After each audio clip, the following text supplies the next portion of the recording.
Hello everyone, in today's video I will be narrating stories that I found off of Reddit. If you enjoyed this video, make sure you subscribe to my channel, like this video, and comment something down below. But without further ado, let's get straight into these stories. For some context, my cousin and I are the same age. We are both women and currently 25 years old. She is only 5 days younger than me, and her family rented a floor in my parents' house when we were toddlers, so we basically did everything together and spent all our days together until we turned 5, when her family bought an apartment in another city. Since we had a very strong connection, almost codependent, it was very difficult for us to get used to not living together, and 2 years later we have made an agreement with our parents that we will visit each other each weekend. And during the summer break she will spend 1 week at our place and I will spend the other week at their place, and we will basically exchange like that until the end of the summer break. This went on for years. Since we were spending all our free time together, by the time we turned 10 we have already exhausted all our adventure ideas in the backyard. Tree climbing, building a tree house, setting up tents, camping in the backyard and stuff. And we really needed something new, so we have decided to go fishing together every Friday on the river near my house. Now, of course we had no tools needed for a true fishing experience. We had a butterfly net that we would place in the water, and on a good day we would catch a dozen of tiny fish with it. That was enough for our restaurant game. We would come back home, bake the fish under the sunlight, and then serve it and decorate it in plastic plates that we would later serve to our imaginary customers. We've done this for weeks and always made sure we were safe while doing it, and that wasn't that difficult since it's a very peaceful neighborhood, and there was usually no one else at the river at the time we were there. But one day it was different, very different. How I remember it, a couple of days ago the memory of this encounter suddenly spilled out in my mind. We were either 10 or 11 years old and it was Friday. She was at our place that week, so we took the butterfly net and went fishing on the river. We were alone, sitting under a large willow tree right next to the river. Suddenly a man showed up from nowhere. He was standing a couple of meters away from us. He had a blackish hair with plenty shades of gray, so I'm guessing he was in his late 40s or early 50s.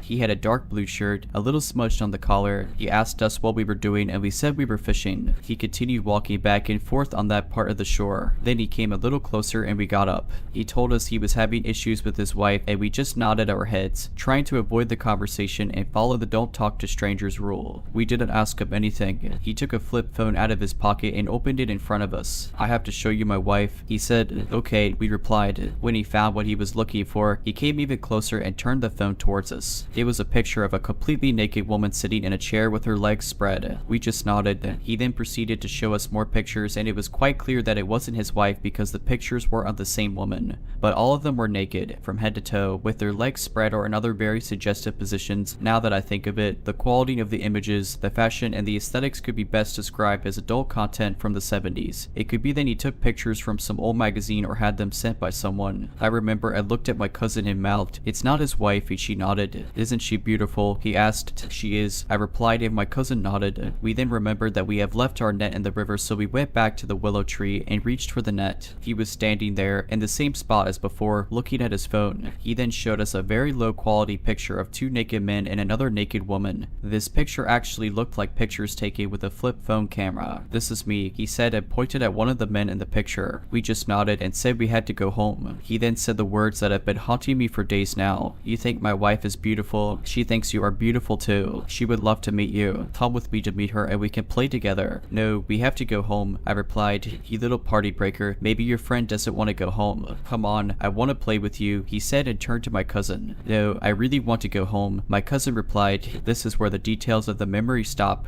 What I remember next is him giving up, just not being there anymore, and us leaving, giggling and laughing as we walked away and mocking his voice and his tone on our way back home. But I found it weird that only after so many years have I remembered this situation, and I've brushed it off as a potential dream or false memory. But since his words kept echoing in my head, I called my cousin and described my memory word for word as I've described it here, and she said that it did happen, just slightly different from how I've remembered it. How my cousin remembers it, it happened. All the details are correct, but once she told him she really wants to go home. He was way too close and we were scared to start running or turn our backs, since we thought that he could catch us, so we stayed there for a while and kept pretending like he was not there. We played with our cat, the tiny fish, in a bucket filled with water, and talked about our fathers who work in the police and how they're so strong that they could kill a man with one punch. The man didn't believe our exaggerated story and he kept walking in circles around us, not too close, but he did keep an eye on us the entire time. And we waited, and waited, and waited, and at one point he went into the bushes behind us to take a piss. This is when we got up and started running. We ran across the bridge and kept running until until we got to the part of the neighborhood where there are lots of houses. When we were already close to my house, I stopped in the middle of the road and said that my legs won't move, so she helped me get down on the side of the road and we sat there until I felt better. Today I know that what I experienced was a state of shock. Once I felt better, we went back home, threw away the fish, and decided to never go fishing again.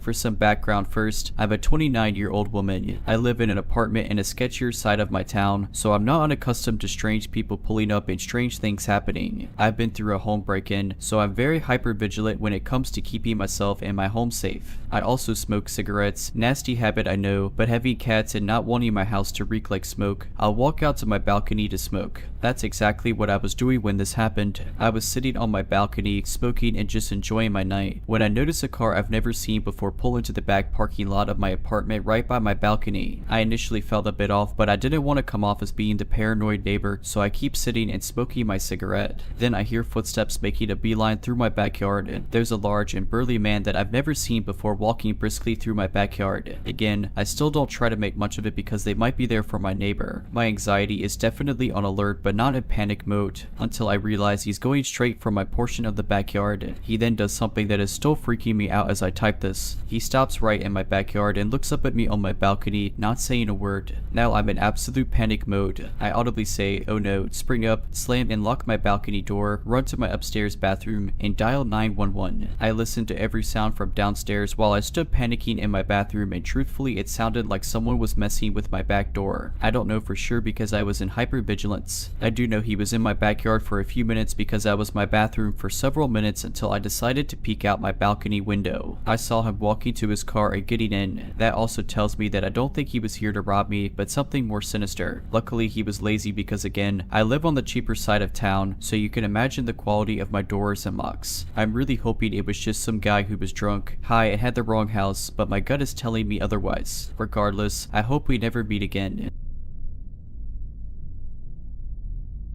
I'm a woman in my 30s who lives alone in a small house at the head of a quiet cul-de-sac in the United Kingdom. The street is a maze of roads away from the main road, which means that other than delivery guys and the occasional salesperson, you very rarely see anyone that you don't recognize. I don't exactly know all my neighbors, but I know what they look like and I know where they live.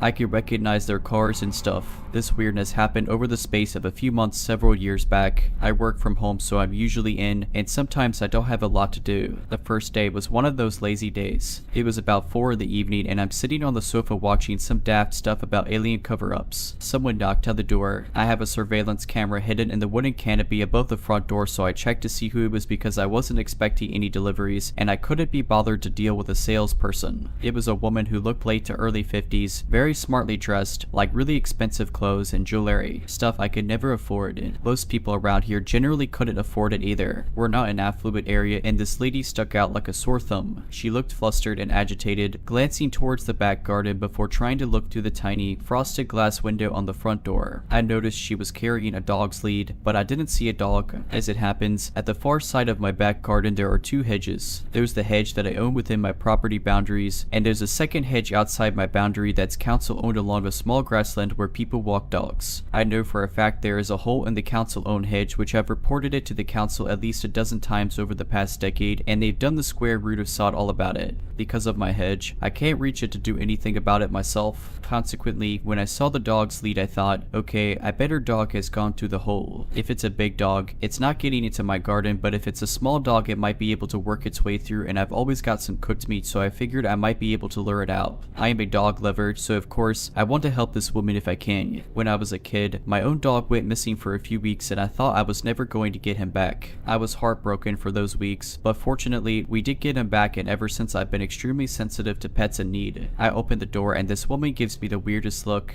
like she was expecting someone completely different to answer the door and that I shouldn't be there. To be fair to her, my mom used to live here too, so I didn't think much of that weird look to begin with. Maybe she was expecting my mom. I say hello and she just stares at me for the longest 30 seconds before she tries to look past me and asks to see Margaret. I don't know what it is about other people's mistakes, but whenever someone has the wrong number, I always end up apologizing as if it's my fault. So that's what I did, apologized apologized and told her there was no Margaret at this address. Again, she gives me that look, only this time there's anger behind it. Yes, there is. She insists. It occurs to me at this point that I have a relative called Margaret, but she lives about 60 miles away and I haven't seen her in years. Nonetheless, just in case she's got her addresses muddled, I ask, are you looking for Margaret? But she just hisses at me, you know exactly who I'm looking for. What have you done with her? I'm absolutely lost at this point. I've lived here 20 years, and I know the name of the previous owner, so I know she's not asking for them. I also know the names of the neighbors, and the names of the people who have lived on the street in the time I've been here and since moved. None of them are called Margaret, so all I can do is tell her she's got the wrong address. No, this is. You're lying.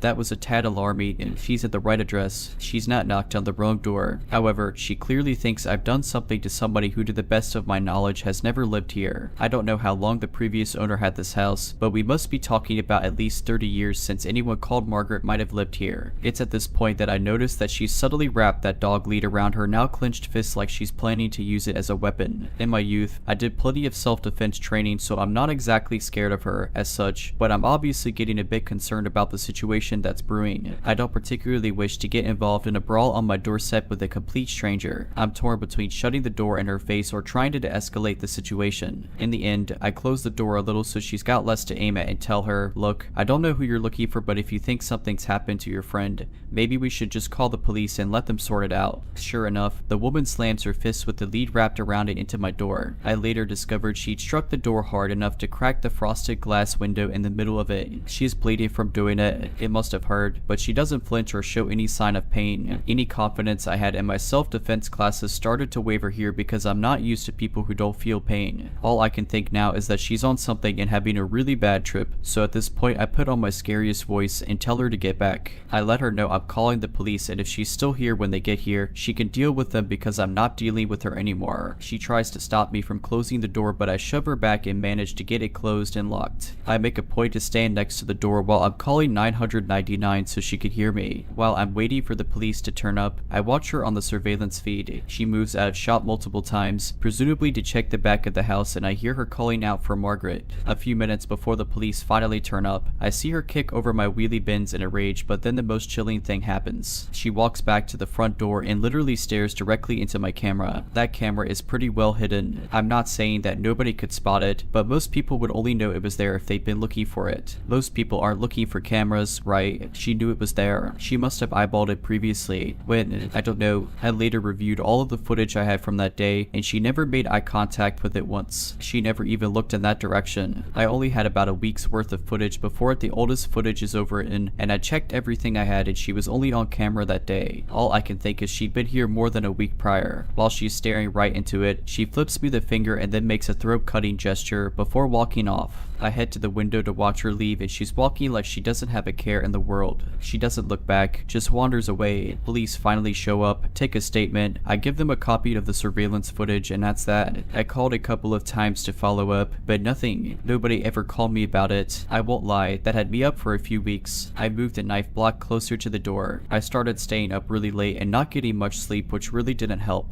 On some nights I was so tired that I started experiencing auditory hallucinations. I'd hear people who weren't there talking, and because this woman was the cause of all my stress, I heard her voice and the name Margaret most of all. Every time I heard the gate open, it put me on edge. I review the surveillance footage every day. Eventually, as the weeks passed and I hadn't heard anything else, I started to regain some of my comfort and just put it down to a weird experience. It didn't last. About 4, maybe 5 weeks after the first encounter, she came back. It was just after midnight. I was in the living room mucking about on my phone with the TV on low volume for some background noise. I heard a car door slam and peeked out the front window. A dark colored car was parked at the end of my driveway. I couldn't see what make or model it was, but it looked like some sort of estate car. I didn't see anyone moving about, but a minute or two later, the front gate swung open with its metallic groaning and there was a knock on the door. Even when I'm not involved in a blood feud over imaginary Margarets, I'm not going to answer the door at that time. I checked the surveillance camera. Its night vision mode is pretty bad, but I'm positive it's that woman again. I can even see what I think is the dog lead. And of course, she knows I'm watching her because she looks at the camera again, and I tell you, when someone is already giving you the chills, the way night vision makes people's eyes look like soulless black voids doesn't do much to make you feel better. Suddenly, she yells out, "Shut that racket off and come out here." Now, I had the TV on, but as I mentioned, it was on a very low volume. There's no way she could hear it from outside the front door. I couldn't even hear it if I walked into the hallway. I'm convinced at this point she's mentally unwell, so I call the police again. I want them to stay on the line, but they just tell me that someone will be over soon and to call them back immediately if things escalate. So I'm waiting, watching, and just hoping she doesn't start trying to smash a window or something. She kicks over my wheelie bins again and yells something else out, which I couldn't quite make out, but whatever it was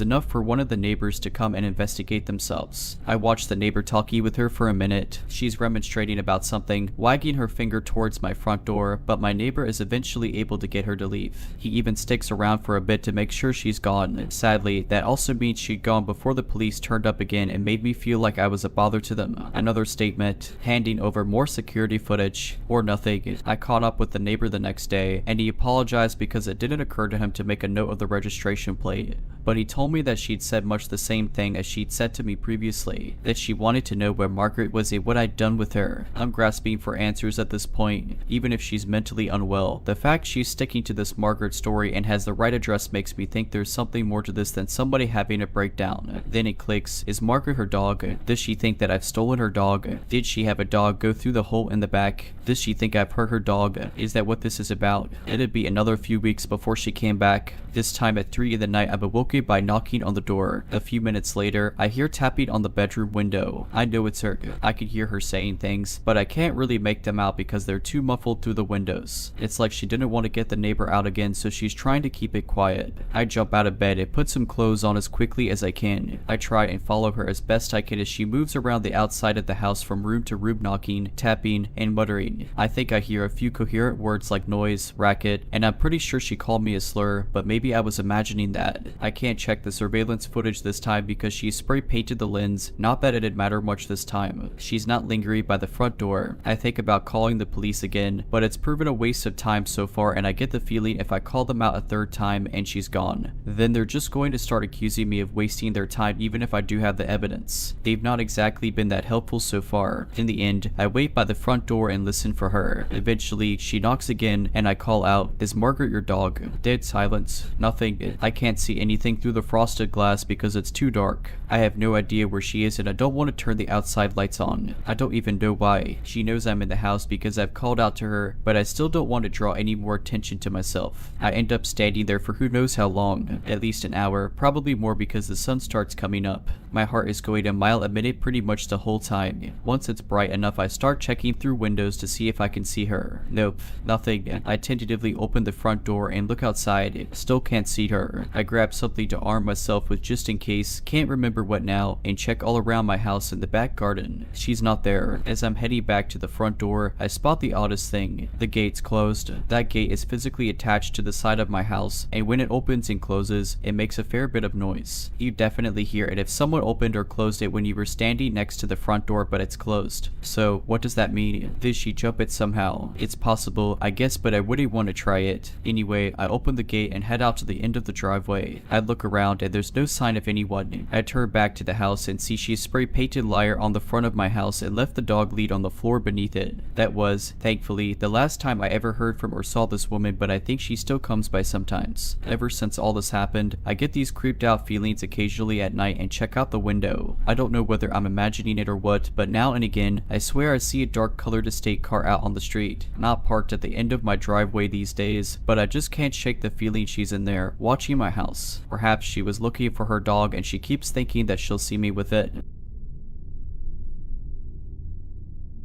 I was backpacking in the Balkans, and as I wanted my trip to last long, but I didn't have that much money, I had to sacrifice comfort a lot of times. This was the reason I booked the midnight train in Greece from Thessaloniki to Athens. During my stay in Thessaloniki, I mainly stayed in the center and the Bay Area, which looked nice, just like any other big European city. However, the train station was in a different area. I had to check out from my hotel in the morning, so I spent the whole day out in the city. In the afternoon in the sketchy area where the train station was because I wanted to stay close to it so I could get there at a reasonable time in the afternoon and spend the night there so I couldn't have to walk around in that area at 11 at night. That part of the city looked a lot less appealing. It was full of garbage, graffiti, homeless people, and sketchy, creepy people. The train station wasn't that much better. It had a semi-closed-in coffee shop in it. I stayed there as long as I could, but it closed at 8 in the night. While I was sitting in that coffee shop and looking down at my phone, I snapped my head around when I heard a loud noise. The guy dressed as a soldier rushed in the coffee shop and he was looking around like if he was searching for someone or something. something. The coffee shop was really small. It was just maybe like 5 or 6 tables and there was only one guest besides me. He saw me for sure, but didn't do anything. He went to the counter to order. He was speaking very loudly even though it was relatively quiet there. I found it weird but didn't think much of it, especially because he was speaking in Greek which I didn't understand. The coffee shop closed at 8 in the night, so I packed up my bags and went outside. There were a lot of weird people loitering there. They didn't look like they were waiting for a train. I say this because I wanted to take a look on the tracks in advance so I'll know how to get to my train in time, and when I was doing that, a train came to the station and almost all of the people from the waiting room ran to the train, but they weren't getting on it nor greeting someone who got off. They were just walking up and down the track until the train set off. Also, they were all middle-aged men. There weren't any women or children among them.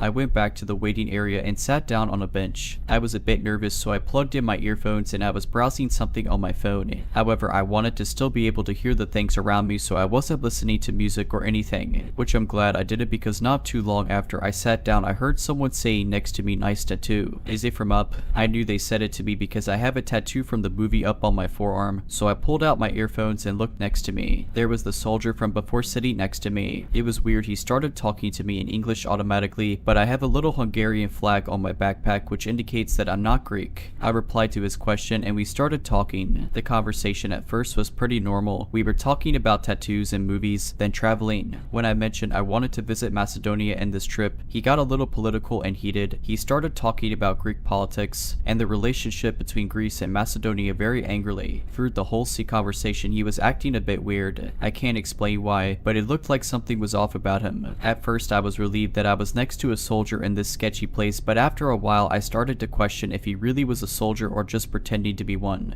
because he was creepy and he was constantly checking his bag, but just from the outside he looked like there was a long object in it which could have been a gun. But if he really is a military person, then it could be normal. I don't know the Greek laws if they are allowed to carry their weapons off duty or not. He asked me if I was traveling alone and for how long I planned to stay in Athens. I answered with honesty. I told him I was alone and that I didn't plan to stay for long in Athens as I was planning on catching a ferry from there. He then asked me if I'd like to stay in his place for free, but I declined. He asked this a few more times, but I said no every time. And then the speakers turned on and they announced that the train to Athens will be here soon. So we both got up and started to head to the tracks. He said he needs to get his luggage from the luggage storage, so we stopped there. It was right next to the steps to the train tracks. He took out a big, old, heavy suitcase from there. It looked like even he was suffering from its weight. Then he really loudly slammed the storage's metal door. I don't know why he did this. It was unnecessarily loud. Everyone was looking at us. It really was loud. The whole station could have heard it. We then started walking up the stairs, but he stopped and said he needed to use the restroom and asked me to wait for him there with his suitcase. He didn't even wait for my answer. He ran back to the waiting room. It was really odd. Why would he trust a stranger with his luggage and leave it with me? I stood there for a few minutes and was waiting for him, but I started contemplating if I should just leave his suitcase there because I was afraid that I'd miss my train. I even thought about that. What if there was a bomb inside the suitcase? Otherwise, why else would he leave his belongings with a random girl he just met? The fact that he was acting really strange didn't help with it either. I waited a few minutes, then he showed up.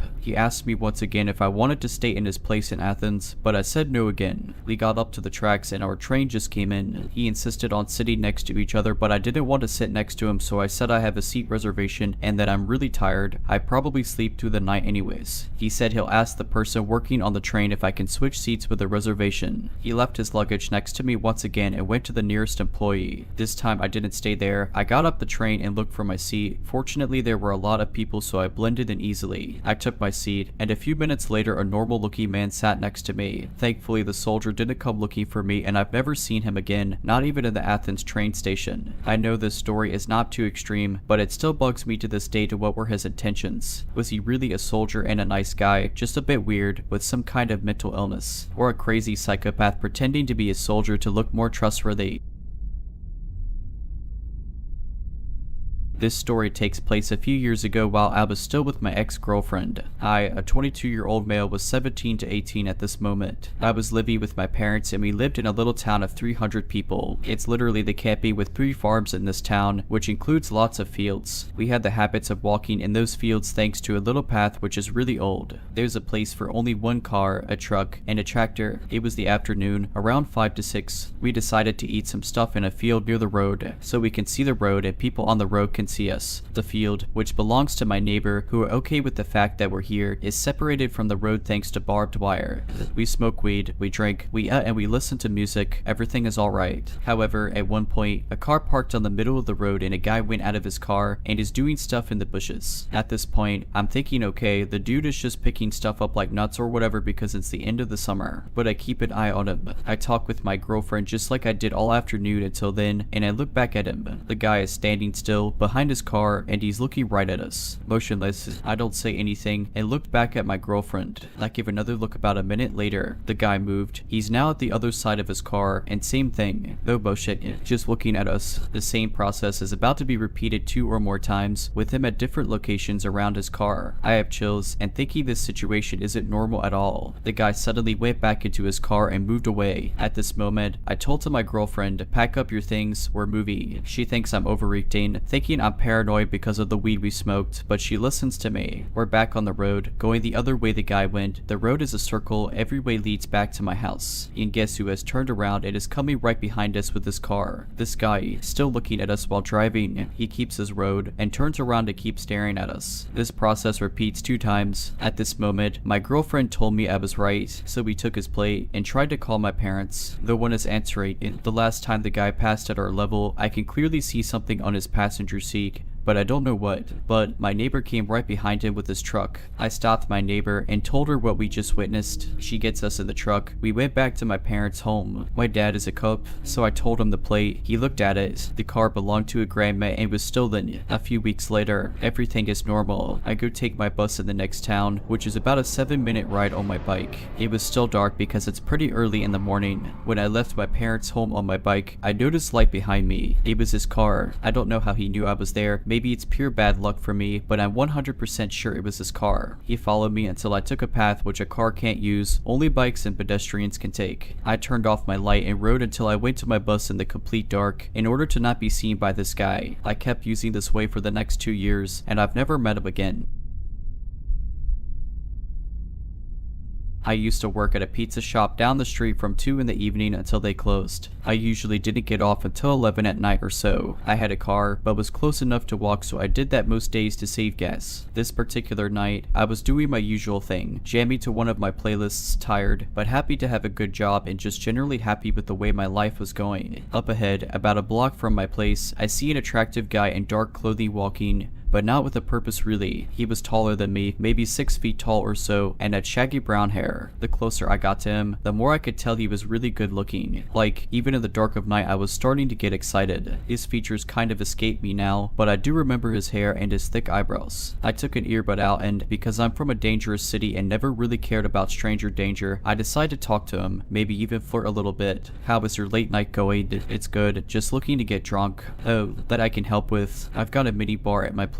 I lived just down the street. That was, not verbatim, how the conversation went. During the walk back to my place, I got no red flags from this guy. He seemed totally normal, and I was honestly thinking, wow, just through sheer luck I meet this super hunky guy and he seems cool and fun. I was beside myself really. So we get to my apartment on the 2nd floor. I jump into host mode and offer him to have a seat and make himself comfortable. The apartment is about 640 square feet, so it's very small. Except for the bathroom, you can see the rest of the apartment from any area. I head into the kitchen, and while I'm pouring drinks, I glance back over at him. It was then that I noticed the first red flag. As I was asking him questions, he is more delayed with his answers, especially more so than he just was on our walk there. It was just odd to me. I go back over to the couch, pass him his drink, and sit down next to him. So, what do you do for work? I asked. Oh, I'm not here for prostitution. He put his drink down on the table. What do you mean? I'm not after that either. He stands up. What you got? He asks me. His nice guy vernacular and friendly face are now gone. I'm having a hard time processing what he means by this. I said, what you got? The second I stand up, he pushes me back. I fly across the room, hitting the floor, but not hard enough to pass out or anything. I get right back up, but he's already grabbed my laptop and my work bag. As I start towards him, he cuts around me and makes his way towards the front door. I'm right behind him when he makes it outside. I manage to grab hold of him and we tussle again in front of the door. Now I shout out, calling on help from the neighbors. It's late at night, so no one comes. house. I'm shouting, please help, I'm being robbed. The thing is, he has my laptop. It's not just any laptop. I hate to admit it, but my entire life was on that laptop at the time. Important photos that I did not have backed up, thousands of dollars of music programs, video game programming stuff for a development team I helped, really expensive software, stuff like that. It was, in my mind, irreplaceable. I give chase down the stairs, across the dog walk park, and as I start to gain on him, we tussle again, and the only thing I could focus on is my laptop. I knew that I had to, at any cost, get my laptop back. That was absolutely all I cared about. Somehow I get a grip on my laptop.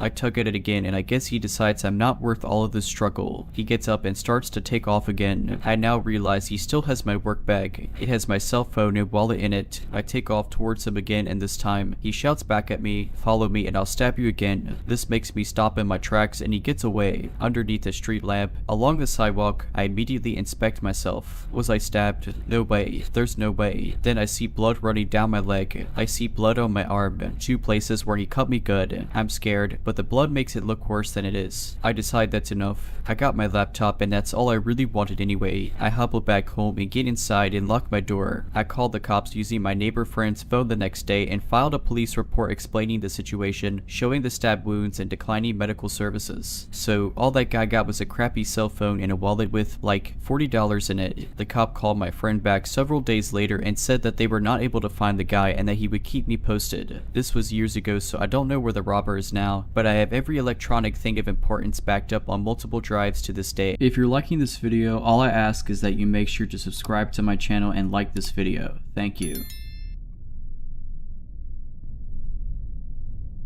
When I was younger and just got into online college, I got my first apartment. I had 3 jobs and one was third shift, but I was more than ready for independence. While I had a great time there, I did have one problem: my new downstairs neighbor. So the other tenants are a bit older than I am, with one of them being an old man who lived there for 20 years. The other was an older woman with a small kid, probably been here for 3 or 4 years, and an empty apartment downstairs. I keep to myself, so I never really spoke to any of them before until I noticed that there was a new move-in. A man that seemed close to my age, maybe a little older, black greasy hair, and a little overweight, but in my experience living here, people seem nice and I was happy to possibly have someone to say hello to. That possibility turned sour really quick when a casual hello turned into that trash stinks remarks from him when I was taking out the trash and snide remarks under his breath when I've done nothing, even remarking on my sister's lack of a bra when she came to visit me. Naturally, I was grossed out and annoyed that he had to comment on anyone, especially my sister, and told the landlord. Nothing came of it, of course. One day I was asleep and someone came banging on my door. I had no idea who it was and my anxiety was beyond strong. I'm alone and never expect a knock that wasn't planned. It was the neighbor saying that I was being too loud and I need to stop harassing him. I explained through a closed door that I was asleep and that I was not making noise. He left and stomped down the stairs while muttering and calling me a rat for some reason. My heart felt like it was beating out of my chest. I went back to bed, only to hear him coming back up the stairs and bang on my door. When I addressed him again, he said that I was harassing him and that he's calling the cops because I'm still making noise. I told him to ask the other neighbor because there's no way that I could possibly be making noise when he is on the other side of the building. He thanks me politely before stomping off and continuing to call me a rat yet again. I tell the landlord right away that one of his tenants is acting hostile and I don't feel comfortable nor safe, and he tells me he will look into it. I hear nothing for a week. It turned out it was the old neighbor hitting the floor with a stick like one of those classic cartoons because the rude neighbor was playing music too loud. I swear he should have known that, as I'm on the other side. It was like he wanted an excuse to come speak to me. The following months it got worse. One day I walked out in a snowsuit so that I can play in the snow. He had to remark on my clothing being unnecessary, even when there's 3 feet of snow out. I forgot what I said in response, something like it's not his business, but he basically just said screw you. I just walked off to go play in the snow. It gave me little enjoyment because of the earlier interaction, so I went back home to get ready for work. The snowstorm got worse and I had just came back from my night shift. I see him alone in the parking lot with the car on and the windows up.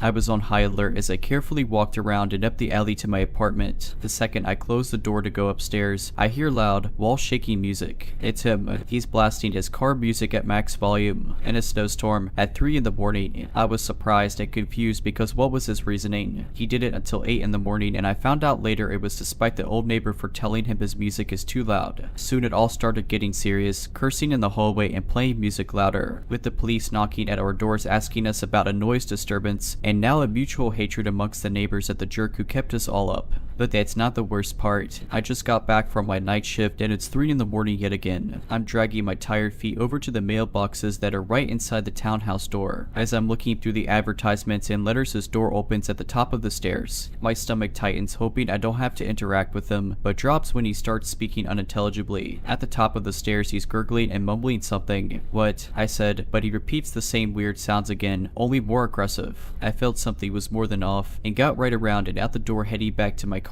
I thought I'd rather sleep in my car than possibly be attacked in the hallway, and as I'm having the thought, I hear the window above slam open. I freeze and then spin back around the edge of the corner. It's him, and he's looking for me out the window. I stand there for a moment listening to him, and he's speaking gibberish and yelling. I thought to myself that it was my chance to sneak upstairs, past his door, and into my apartment. I sped up the stairs and past his door to the second flight of stairs. Right as I reach the top of second flight of stairs, his door swings open with a big slam that makes me jump, and I hear him muttering and gibberishly speaking loudly while walking up the stairs. My heart is beating out of my ribcage as I am simultaneously walking and fishing my keys out of my bag. I kept fumbling the keys looking for the correct one in the dark hallway as I hear him walking up the last couple steps. I mentally told myself not to panic as I spot the correct key and slide it into the keyhole on the first go. I swing the door open and practically launch myself inside before slamming it shut behind me. I pause and hold my breath as I hear him just 5 feet from my door, muttering gibberish and calling me a rat before walking back downstairs and out the building. I watched him through a crack in my window blind, pacing back and forth, muttering, cursing, and at one point screaming before walking off into the night. With a little bit of relief, I head to bed hoping he doesn't come back. The next day, I get a text from the landlord. He says that guy was arrested and won't be coming back. Seems he was off his medication again and attaches a link in the text. Of course, I raised an eyebrow to that comment thinking, now you tell me. The following link showed a mugshot and a description of his nightly activity to include stealing from a Turkey Hill, threatening cops that he'll shoot them, punching one of them, and previous to all this it said, earlier in the night when he dropped his pants and rubbed himself against a window then ran around the town square while yelling. Never did see him again, just his family coming in and moving his stuff.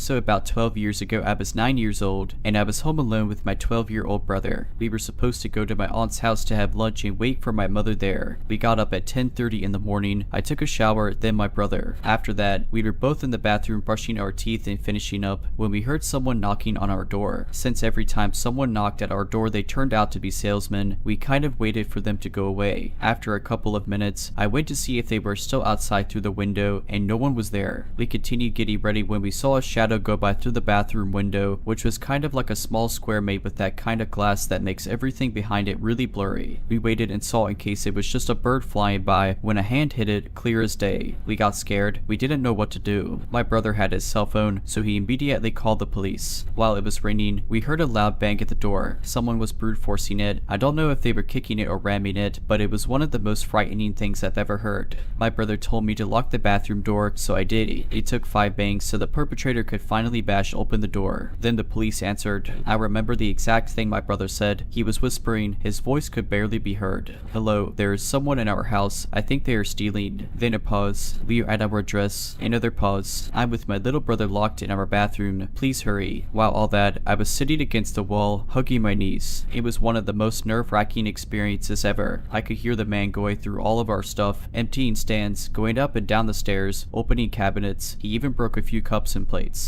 Then I heard the sound my cell phone does when it turns off, and I remembered leaving it on the kitchen table. I felt so stupid for leaving it there. Things continued for a couple of minutes when we heard him trying to open the door to the bathroom. My brother got a hold of a big metal rod we had lying around there. He started kicking the door. "Who is there?" The man screamed. We said nothing. Another kick, then another. I felt I was about to have an anxiety attack. My chest started to ache. I had chills and was really hot. I tried to remain calm, but it was just too much. After that he stopped. We heard the door opening and then silence. We waited for almost 10 minutes before going out of the bathroom. The living room was a total mess, lots of papers and books on the floor. Thought cabinets were open, cups and plates on the floor. In our mother's bedroom, the nightstand and the closet were open and everything inside them was all over the place. Upstairs, in our room, it was the same thing. In about 5 minutes, the man was able to go through everything we had and left a total mess. After that, my brother called my mom and she ordered us to go to my aunt's as soon as possible, so we did. When we got there, I was a little more relaxed. relaxed. My aunt was waiting us with ice cream, probably because my mom told her everything and she wanted to calm us down a bit. We went back home at about 7 and my mom told her boss she had a home emergency, so she left early. She cleaned up the house and left everything the way it was before so we could be relaxed. I really appreciate her effort and my aunts to calm us down and do everything so we didn't have to think about it. According to my mom, the police got home after she arrived. She explained everything, but because of lack of evidence, nothing could be done. The man was never caught and honestly I don't think they even tried to search for him. The next days my mom was home with us. Now I tell the story as a funny anecdote. Luckily no one was hurt and he only took useless stuff. But at the time, I was really scared. To a 9-year-old, an experience like that can have serious repercussions. I'm lucky it never came to that, and I got over that after a couple of weeks.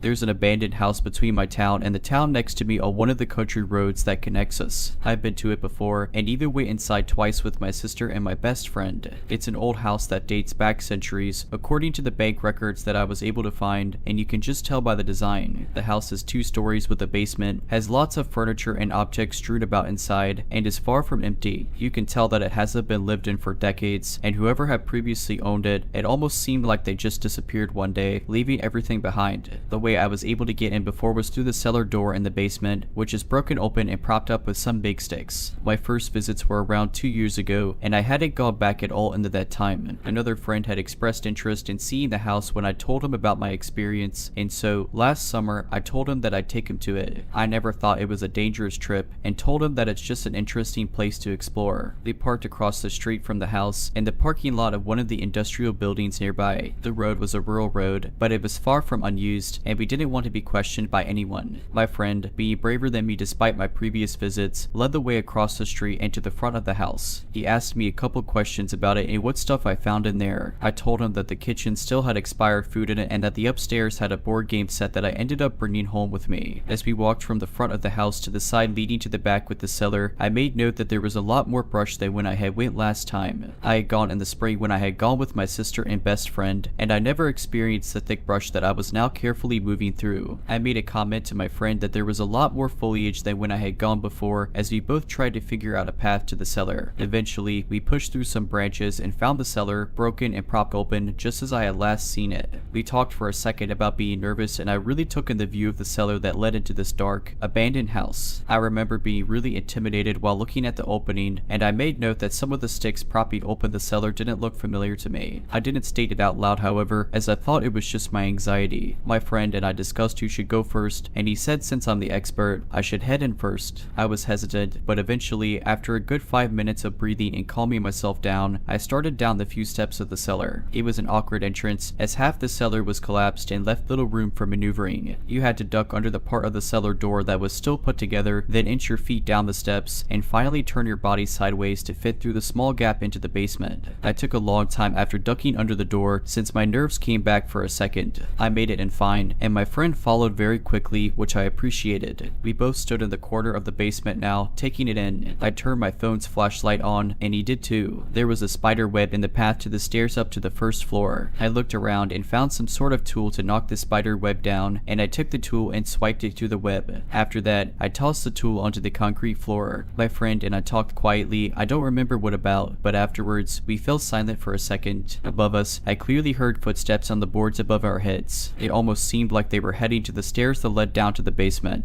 I remember this part the best, as I looked at my friend, and he didn't seem to react to the footsteps I was hearing. I looked at him, suddenly very worried, and before I could even say anything, he said we need to go. He turned around and practically jumped up the stairs. I remember thinking he got out insanely fast. I could see him turn and reach his hand back to help me up. I was a bit slower, but I also quickly stepped up the stairs and he pulled me through the opening. I landed on my hands and knees after I escaped the cellar, and I immediately stood up facing the weeds. I turned around to my friend, who was crouched, staring down the cellar. I said to him that we should get out of here, and he turned away and told me to go first through the weeds. I pretty much just ran through the brush, definitely getting cut up by something, but we made it through them and back in front of the house very quickly. My friend kept urging me to go in front of him, and he watched behind us before switching to flashing his light in the windows on the first floor of the front of the house. I asked him what he was doing and if he was okay. He didn't really answer me at first, so I asked him if he heard the footsteps before we bolted bolted out of the basement. He turned to me and said that he heard them, and that's why he was watching the cellar to see if anyone was following us out. He continued, saying that after he pulled me up, he turned to guide me away before he let go of my hand, and when he turned back,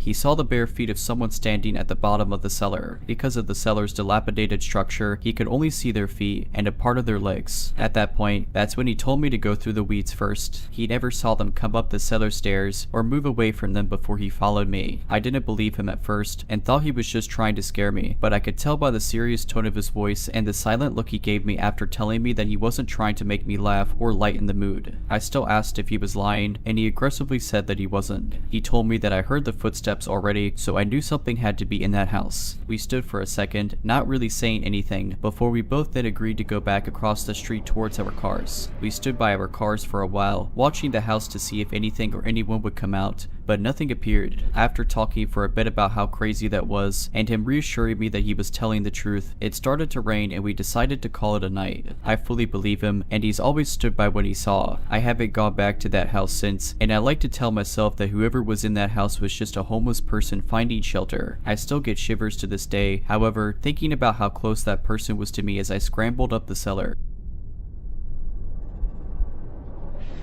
Now this is something I really want to talk about to be sure that everyone is cautious and stays level-headed at all times. Now for context, I lived in the middle of nowhere in Canada. It was an old town that had quite a few abandoned buildings due to absence of residents. Lee and many friends were tired of the lack of entertainment options for us, so what we did was explore these abandoned buildings. Prior to the experience I am about to talk about, we never had anything too crazy happen to us. Occasionally we'd see a small bit of blood like liquid, and we did see a pentagram on the ground from someone who went to a house previously, but nothing too bad, until the last time I had gone exploring abandoned buildings. Now when I was younger, I used to go to a daycare that was part mental hospital. Weird combination, I know. It closed down due to a lack of patients and lack of children at the daycare. I decided to go back there with my friends a few years ago. For context, I was 15 when this happened. Most of my friends were the same age. When we did get there, it was rather cliche. There was fog, it was rather dark, and there was a light drizzle of rain. We went to the main gate, which was padlocked shut. We decided to help each other hop over it and made a ton of noise. We were laughing and giggling the whole time, unsuspecting of what was to come. We looked around the small play place with flashlights we had on our person. Even with our somewhat powerful flashlights, our visibility was rather limited. We decided to enter the decaying building. Glass and dirt crunched under our feet as we stepped into the daycare section of the complex. There were still old toys, with chips from previous furniture, old torn dolls, and toys strewn about. The further we walked around the daycare section, we naturally became more and more silent, until all we could hear was the crunch of the dirt under our feet. I found some crayons in a plastic container in the corner of the room. I walked over to pick them up, when all of a sudden we heard a loud crash coming from behind a metal door leading to the psychiatric ward part of the building. My friends and I all looked at each other. As a whole, we were a group of 5, most of them were very bold. We all looked at each other when my friend Brian suggested we go and look to see where the sound came from. Personally, I was not too fond of the idea, but with my group of friends there was no way anyone was going to decline such a thing. We all stacked up on the door and opened it. It was rusted to the floor and we heaved to get it open. As we walked in, the metallic smells and musk became stronger, with a hint of something else which I couldn't put my finger on at that moment. We walked in, our flashlights pointed in every direction with Brian leading the group. The hallways were tight, and to the left and right were the occasional metal doorway, some with doors open. I felt slightly claustrophobic and it felt a little hard to breathe.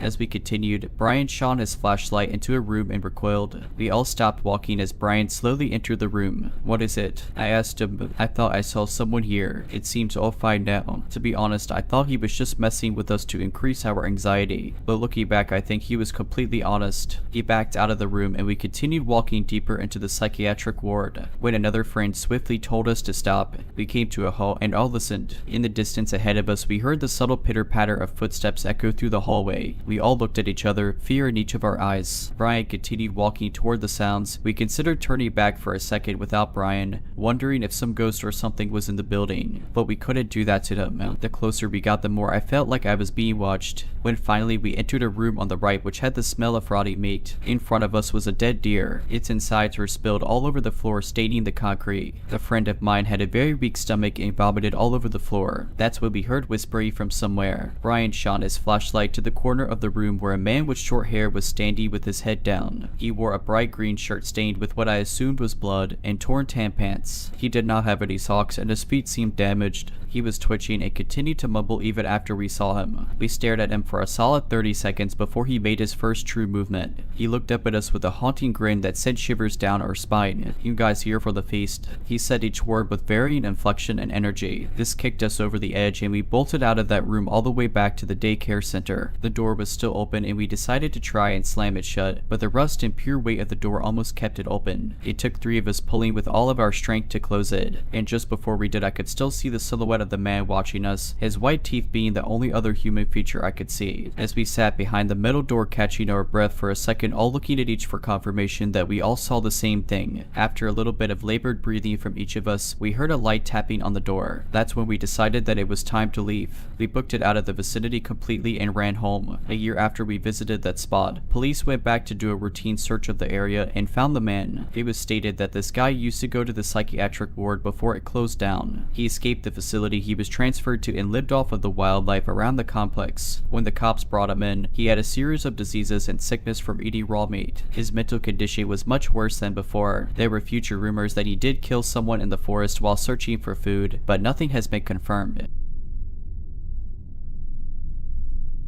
When I was 10, my parents and I went to visit my grandmother for spring break. My cousin also came to visit and we decided we wanted to go to the gym for the day. My grandmother dropped us off and said she would come and pick us up in 4 hours. On that day the gym was empty. There were a couple of adults in the exercise room, but that's it. We went to the basketball court and after 2 hours of playing tag and shooting baskets, we were bored. I've never been the biggest fan of swimming, but this gym had a pretty cool pool, so we changed into our bathing suits and headed in there. The pool was empty except for the lifeguard. We played a bunch of games and swam laps, but after about an hour, there wasn't much left to do and there was no one except us to hang out with to keep things interesting. So we decided to play a game of seeing how long we could hold our breath underwater. We stood in the shallow end near the clock on the wall so we could time ourselves. Instead of fully submerging, we just stuck our heads face down in the water. We did this a couple of times and I was winning. On our last round, I felt a tap on my shoulder. I figured it was my cousin giving up and telling me that I won, but instead, it was the lifeguard who told me to knock it off or she was going to have to ask us to leave the pool. Since we were tired of being in the pool, we figured we would get out, get dressed, and go back to the basketball court until my grandmother picked us up.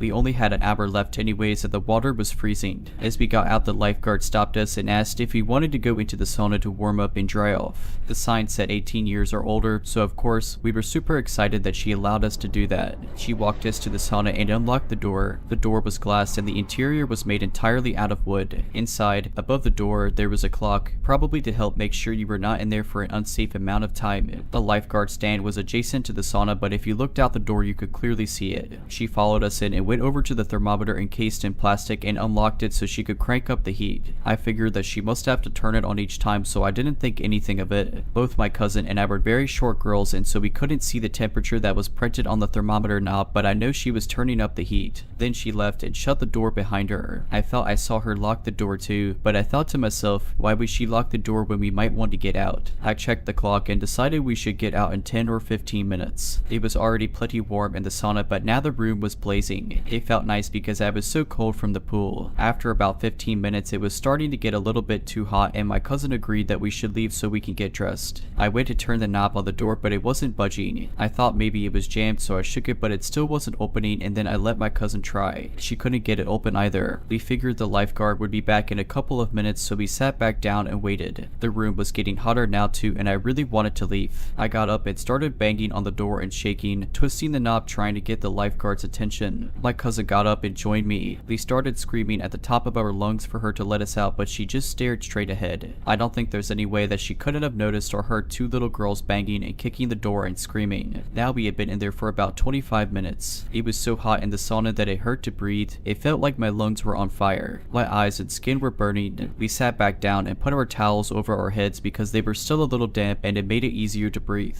I was so worried about my cousin as she is a couple of years younger than me. I looked at the clock and saw that we had been there for 35 minutes. I got up and walked to the door again and saw the lifeguard still just staring straight ahead. Again, I tried to get her attention by screaming that we needed out and banging on the door as hard as I could, but still nothing. I was starting to get pretty dizzy, so I went to go sit back down, but the wooden seats at the sauna burned my skin. My towel was completely dry, so I put it underneath me to sit on. My hair was also dry, but I wrapped it across my face to cover my nose, and I squinted my eyes so that they didn't burn as bad, but I could still watch if anyone walked past the door. It helped a little bit. My cousin was laying face down with the towel over her head, not moving or saying anything, so I nudged her to make sure that she was still okay. She was, but I could tell that we really needed to get out of there soon because she seemed a bit disoriented. It had been 45 minutes now, and I was extremely nauseous. There was no way that the lifeguard would forget that we were in there, and I thought she would have to come back soon, but there was this little voice in my head telling me that maybe she purposely locked us in there. Finally, a man walked past the door towards the pool, but for some reason, I just couldn't get up. My whole body was on fire, and I felt so dizzy. Luckily, this man wasn't going to the pool. He wanted to be let into the sauna and came back with a lifeguard. I saw them walking this way and immediately jumped up to grab my cousin. I knew now that for sure she had locked us in there because she pulled out her keys to unlock the door and let the man in. I didn't want to take any chances of us being trapped in there any longer, so as the man was trying to walk in, I was trying to shove our way out. As we were going out, the lifeguard started trying to shut the door and push us back with it. The man was clearly confused about what was going on and said, "I think they want out." The lifeguard let out a sigh and opened the door fully, and we ran away as fast as we could into the changing room. We only had about 10 minutes before a grandmother was supposed to pick us up.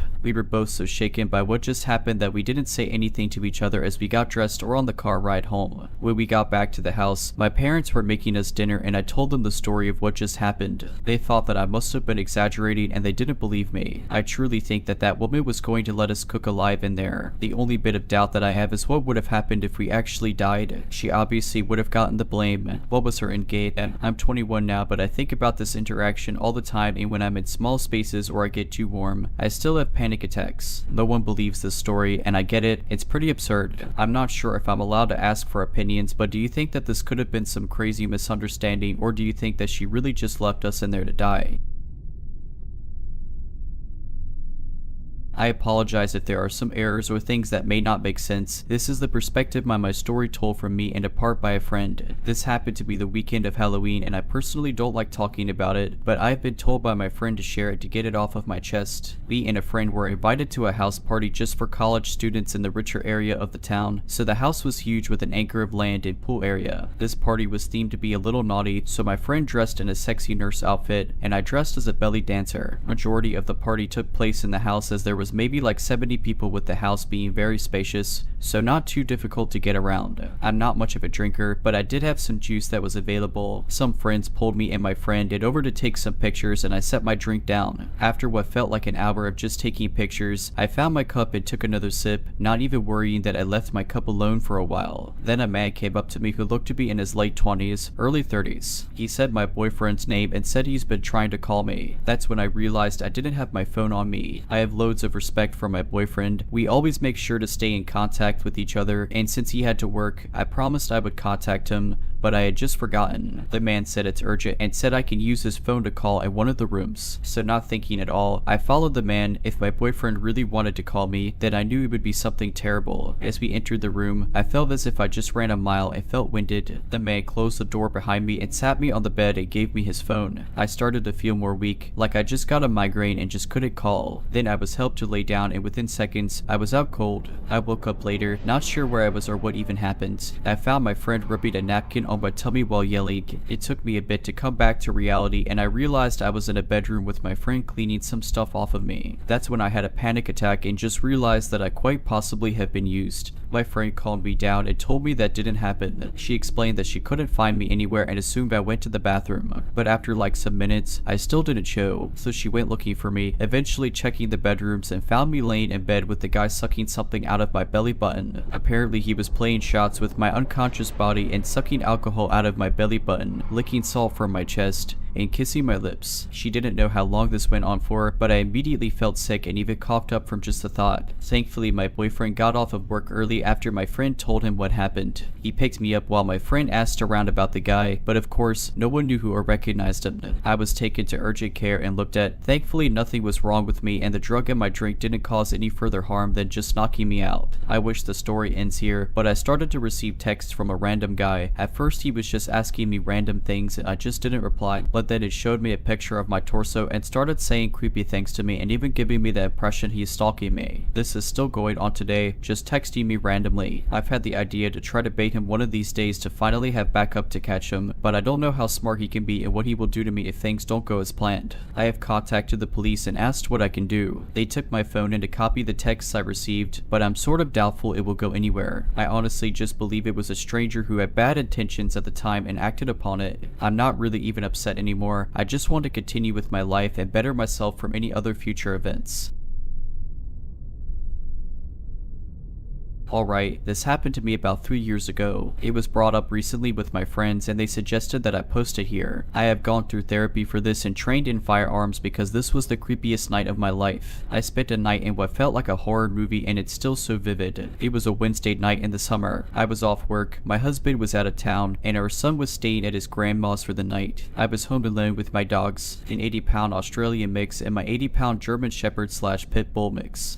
This particular night I remembered that the trash pickup comes the next day. I decided to turn on Game of Thrones for a bit, then I would take the trash out. All of a sudden, I realized it's 1:30 in the morning and I still haven't taken the trash to the curb. My house has 2 solid iron gates, one in the front and one to the side door / backyard. Lighting on our street isn't that great, but it's a quiet neighborhood with a lot of families and you rarely hear about crime here. I looked out the window by habit before I took the trash out and saw who I thought was my neighbor smoking a cigarette outside of his gate across the street, looking directly at me. For context, this is a normal occurrence. My neighbor across the street hides smoking cigarettes from his wife, so he typically does it late at night in front of his gate. I get off of work late, so I usually see him and we wave, chat a little, then I go inside and he makes the joke he didn't see me smoking if my wife asks. So unbothered by seeing the guy, I go outside, grab my trash cans, open my squeaky iron gate, and take them out to the curb. I did not have my glasses on at the time, so as usual I waved and said hello. However, the guy, who I thought was my neighbor, threw down the cigarette and quickly walked off down the street. It took a minute for me to register that he was not my neighbor. I was a little creeped out because he was clearly staring into my window from the opposite sidewalk, but also maybe it was a guy taking a night walk and just stopped for a cigarette. I thought I probably weirded him out as much as he weirded me out, went back inside and laid on the couch with my dogs to keep watching Game of Thrones. At some point, I fell asleep and I woke up hearing my gate squeak and my German Shepherd mix growling. He's extremely protective of our family at home, but he's also the kind of dog you could take anywhere because he's so friendly in public. My Australian mix is more passive, but his sheer size and scary bark tends to deter people. He's very friendly though. I quickly got up and pulled back my curtain. My gate was still shut and I didn't see anything. My dog, however, continued to growl at my front door. I looked out another window, which had a better view of my front yard and porch. I didn't see anything. Eventually, my dog settled back down with my other dog, but I was still uneasy. I ended up watching television again because I couldn't go back to sleep. About an hour later, I definitely heard my gate squeak. We are the only ones with a heavy cast iron gate and the noise it makes is so distinct. So I look out the curtain while my dogs are continuing to softly growl. My gate is halfway open but I don't see anyone. At this point, I'm panicking. In my panic, I couldn't find my phone. I grabbed my wooden baseball bat out of our room, crouched down, and started going through the couch cushions to get my phone. My dogs are oddly still quietly growling instead of barking, so I assumed no one was there. The minute I find my phone, my front door handle starts shaking. I run to the side door to let my German Shepherd mix out. I know he'll protect me and he can jump the 6-foot back gate. My Australian mix, going crazy, busts out one of our door side lights. I heard the guy say "oh crap" and immediately I let out my German Shepherd Pit Bull mix. I jumped up to look out the window, saw my dog latch on the guy's hand. The guy starts screaming and takes off down the street, my dog chasing him. I then become terrified he'll hurt my dog, so I run out with my baseball bat, screaming my dog's name over and over. The next thing I know, my dog is prancing down the street back to me, happy with blood all over his face. I call the police. They took another hour or so to show up and didn't seem to take me too seriously. They said they'd call local hospitals, but I never heard back. I called my husband bawling and he got on the next flight home. I stayed at his mom's for a few days, too terrified to go home. I did buy my dog's giant steaks for being so good and saving me. I don't know what that guy wanted, but since then I've been trained in firearms and self-defense. If you're liking this video, all I ask is that you make sure to subscribe to my channel and like this video. Thank you. A couple of years ago, I lived in a small apartment in the heart of a bustling city. My street was normally lively, filled with friendly neighbors and familiar faces. But there's one particular night I'll never forget, and it's not for pleasant reasons. I was coming home late from work. It was around 11:30 p.m., and the city was unusually quiet. The only sounds I heard were distant traffic and my footsteps echoing off the pavement. As I was walking to my apartment, I noticed a tall man wearing a worn-out brown coat and a wide-brimmed hat standing near my building's entrance. He seemed to be staring at something, but I couldn't tell what it was. Trying to shake off an uneasy feeling, I continued towards my building. Once I reached the entrance, I glanced over at the man and our eyes met, and he gave me an unsettling smile that sent a chill down my spine. I quickly averted my eyes and entered the building, my heart pounding. I told myself that I was just being paranoid. Maybe he was waiting for someone or had some business in the area, but something in the pit of my stomach told me that something was off. Once inside my apartment, I tried to relax. I made some tea and settled down with a book,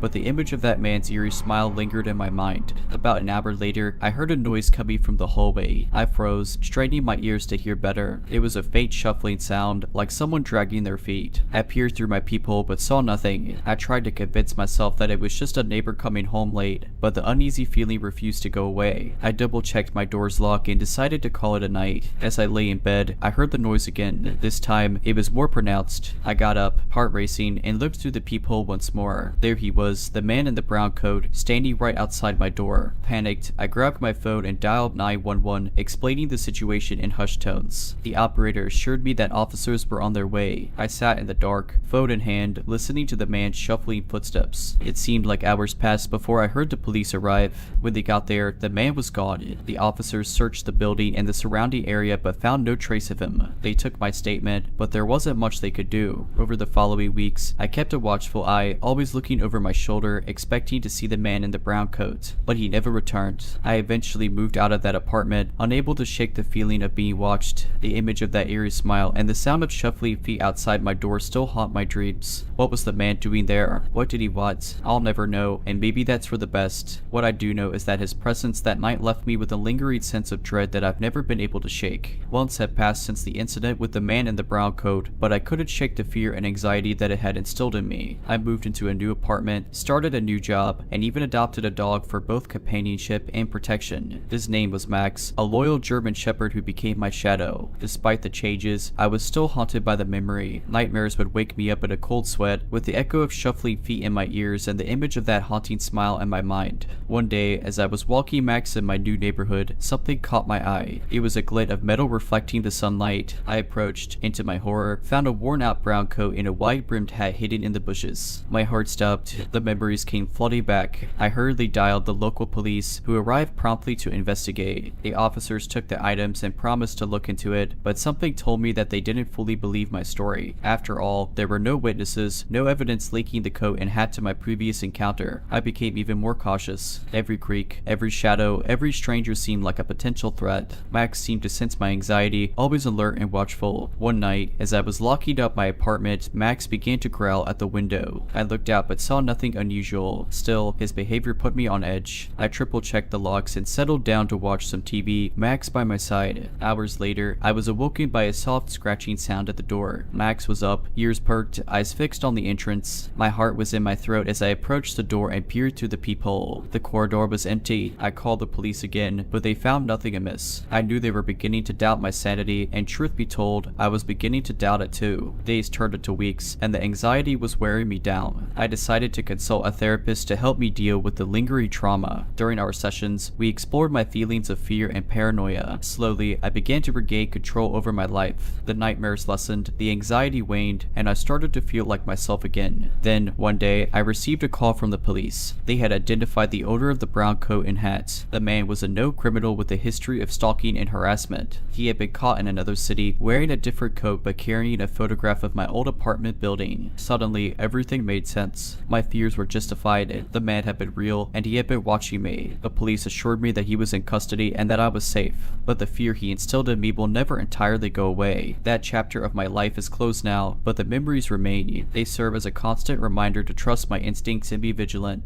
To the man in the brown coat who haunted my life, I hope we never meet again. When I was 23, I moved to a new city for my first real job after college. It was an exciting but nerve-wracking time for me. I found a small one-bedroom apartment in a nice part of town. The place had character and was relatively affordable. The landlord, Mr. Thompson, was an older man, probably in his late 60s, with a warm smile and friendly demeanor. He lived in the building too and would often stop by to chat or help with any minor repairs. At first, I thought of him as a kind, grandfatherly figure. He would tell me stories about his youth, give advice about the city, and even bring homemade cookies sometimes. However, as weeks turned into months, I began to notice odd behaviors. He would knock on my door at strange hours, offering to fix things that weren't broken. He'd linger outside my window, seemingly watching me. When I'd catch him, he'd quickly scuttle away with a mumbled excuse. At first, I brushed it off as the quirks of an old man, but my gut began telling me that something was off. One evening, I came home to find my front door slightly ajar. Panic welled up inside me, and I carefully pushed the door open. My heart was pounding as I scanned the room,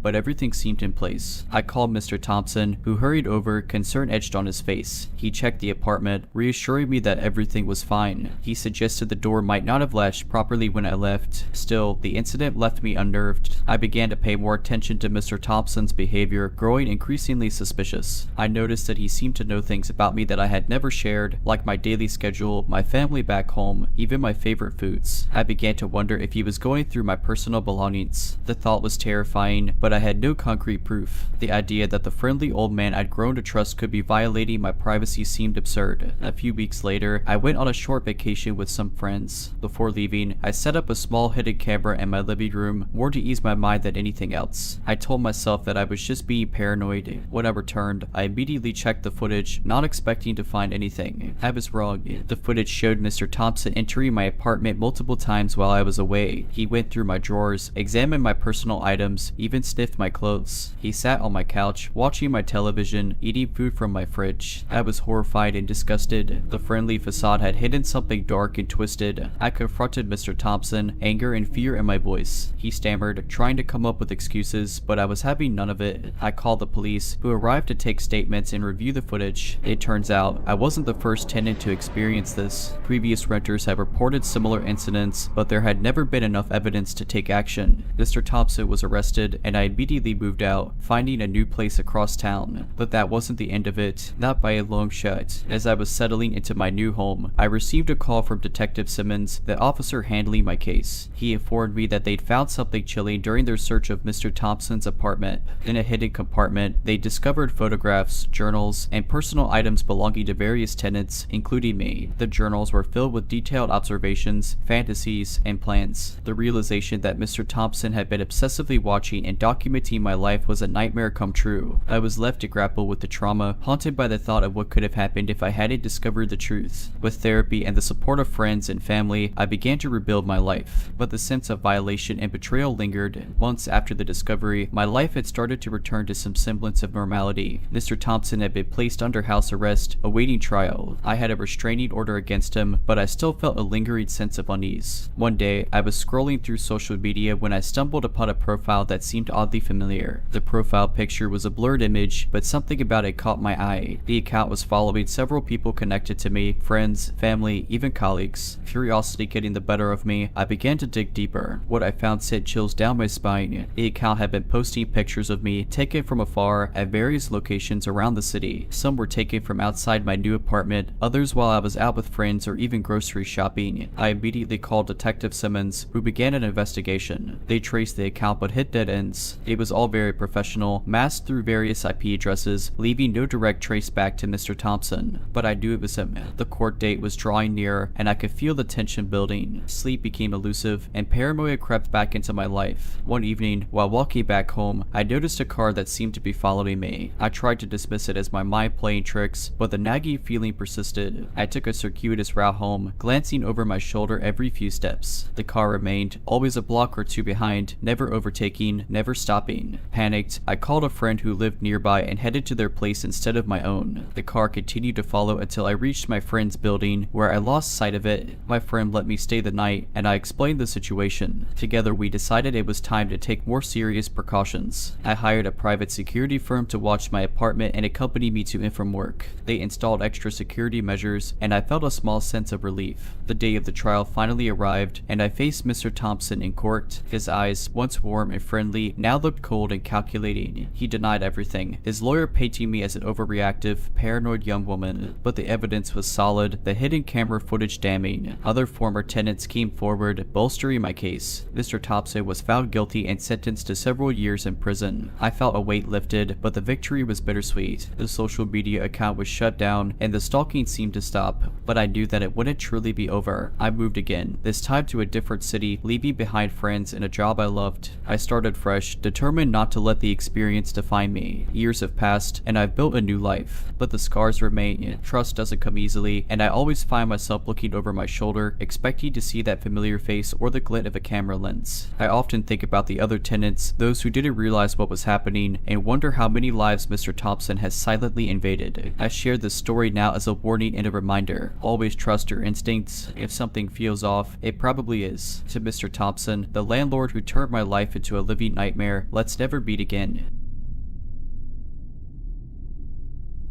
I never thought I'd find myself typing out this story, but the events of last summer still haunt me. I need to share this experience with someone, and I hope it serves as a warning to others. I live in a medium-sized town where everyone knows everyone else. It's a safe community, and crime is rare. I work as a nurse in the local hospital, and the night shifts often have me driving home in the early hours of the morning. It was a humid summer night when my life took a chilling turn. I had just finished a particularly draining shift, and all I wanted was to get home and collapse into bed. As I made my way to my car, I noticed a man standing near the hospital entrance, watching me. His gaze was unblinking, and he seemed out of place. I shook off the uneasy feeling, attributing it to exhaustion. I got into my car and drove off, paying no further attention to the man. The next day, I had almost forgotten the encounter until my neighbor, Sarah, mentioned seeing a strange man walking around our street. I felt a pang of anxiety, but brushed it off. It's a free country, after all. Days turned into weeks, and life went on as usual. But then, something strange started happening. I began noticing a black sedan following me. At first, I thought it was a coincidence, but the pattern became clear. The car would be there when I left work, keeping a distance but always in my rearview mirror. I never got a good look at the driver. I decided to tell my brother, James, who's a cop. He told me it was probably just my imagination playing tricks on me, but promised to keep an eye out. One evening, as I was heading home, the black sedan was there again. Panic set in, and I decided to drive to the police station instead of going home. The car followed me all the way but abruptly turned away as I pulled into the station. I reported the incident, and the police took it seriously. They sent a patrol car to follow me home that night, but the black sedan was nowhere to be seen. Weeks passed without any incident, and I started to feel silly for being so paranoid. Maybe it was just my imagination. Then one night, everything changed. I arrived home after a long shift, feeling utterly drained. As I approached my front door, I noticed it was slightly ajar. My heart dropped into my stomach, and I immediately called the police. They arrived quickly and searched the house. There was no sign of forced entry, but my bedroom was a mess. Clothes were thrown everywhere, drawers were open, and personal belongings were scattered. Nothing was missing, except for some photographs of me. The police took the incident seriously and started an investigation. They advised me to stay with family, but I couldn't leave my home. I had worked hard for it, and I wouldn't be chased away. I installed a security system, adopted a large dog named Max, and took self-defense classes. But the fear was always there, lurking in the back of my mind. Weeks turned into months without any new incidents, and life began to return to normal. Then, one day, I received a letter in the mail. No return address, just my name written in shaky handwriting. Inside was a single photograph of me taken from outside my bedroom window. On the back, written in the same shaky handwriting, were the words, "I'm still watching you." The police were called again, and this time they managed to find some fingerprints on the envelope. After some investigation, they matched them to a man who had been arrested years ago for stalking. His name was Thomas, and he had just been released from prison. They brought him in for questioning, but there wasn't enough evidence to hold him. I was terrified, knowing that my stalker was out there, still watching me. But then, something unexpected happened. Thomas was found dead in his apartment, an apparent suicide. The police concluded their investigation, and the case was closed. After moving to a new town, I found myself in a peaceful community nestled between beautiful mountains and serene lakes. I loved my new job, my new friends, and for the first time in a long time, I felt a sense of peace. Max, my faithful dog, was with me every step of the way, providing comfort and a sense of security. But that nagging fear never entirely left me. I began volunteering at a local support group for people who had experienced stalking or harassment. Sharing my story with others who had been through similar ordeals helped me, and I became passionate about helping others heal. Months went by, and I was finally starting to feel like my old self. I even began dating a wonderful wonderful man named Mike who knew my past and was incredibly supportive. Life was good. Then one day, while sorting through some old boxes, I stumbled across a newspaper clipping that my brother James had sent me after Thomas's death. I had never really looked at it closely before, but something caught my eye. There was a picture of Thomas, but standing next to him was a woman I recognized. A chill ran down my spine as I realized it was Sarah, my former neighbor. Memories rushed back, and pieces of the puzzle began to fall into place. Sarah had mentioned seeing a strange man in our neighborhood. She was the one who had first alerted me to the possibility of someone watching me. My hands were shaking as I called James. I explained what I had found, and he promised to look into it. Days turned into weeks as James dug into Sarah's background. What he uncovered was terrifying. Sarah had been Thomas's accomplice. They had met in a support group for people with mental health issues. Together, they developed an obsession with me for reasons I still don't fully understand. But Thomas's death, the police had closed the case. But now, with this new information, they reopened it and immediately began searching for Sarah. She had moved, changed her name, and seemingly vanished. But I knew that she was still out there, and the fear returned with a vengeance. Mike was my rock during this time, always there to comfort me and keep me sane. But even he couldn't chase away the nightmares that plagued me. Months went by without any news, and I began to lose hope that Sarah would ever be found. Then, one day, a call came from James. They had found Sarah. She had been living in a small town, not far from where I had moved. When they arrested her, she had photographs, letters, and even personal belongings of mine in her possession. The trial was a blur. Sarah was found guilty of stalking, harassment, and conspiracy. She was sentenced to a lengthy prison term, but even with her behind bars, the scars remain. I've continued to work with the support group, turning my experience into a force for good. I've become an advocate for victims, pushing for stronger laws and support systems. Life has moved on, and I'm stronger for having gone through this nightmare, but I know I'll never forget. I share this story as a warning and a plea. Trust your instincts, be aware of your surroundings, and never underestimate the importance of personal safety. And to Sarah, the woman who betrayed my trust and turned my life upside down, let's never meet again.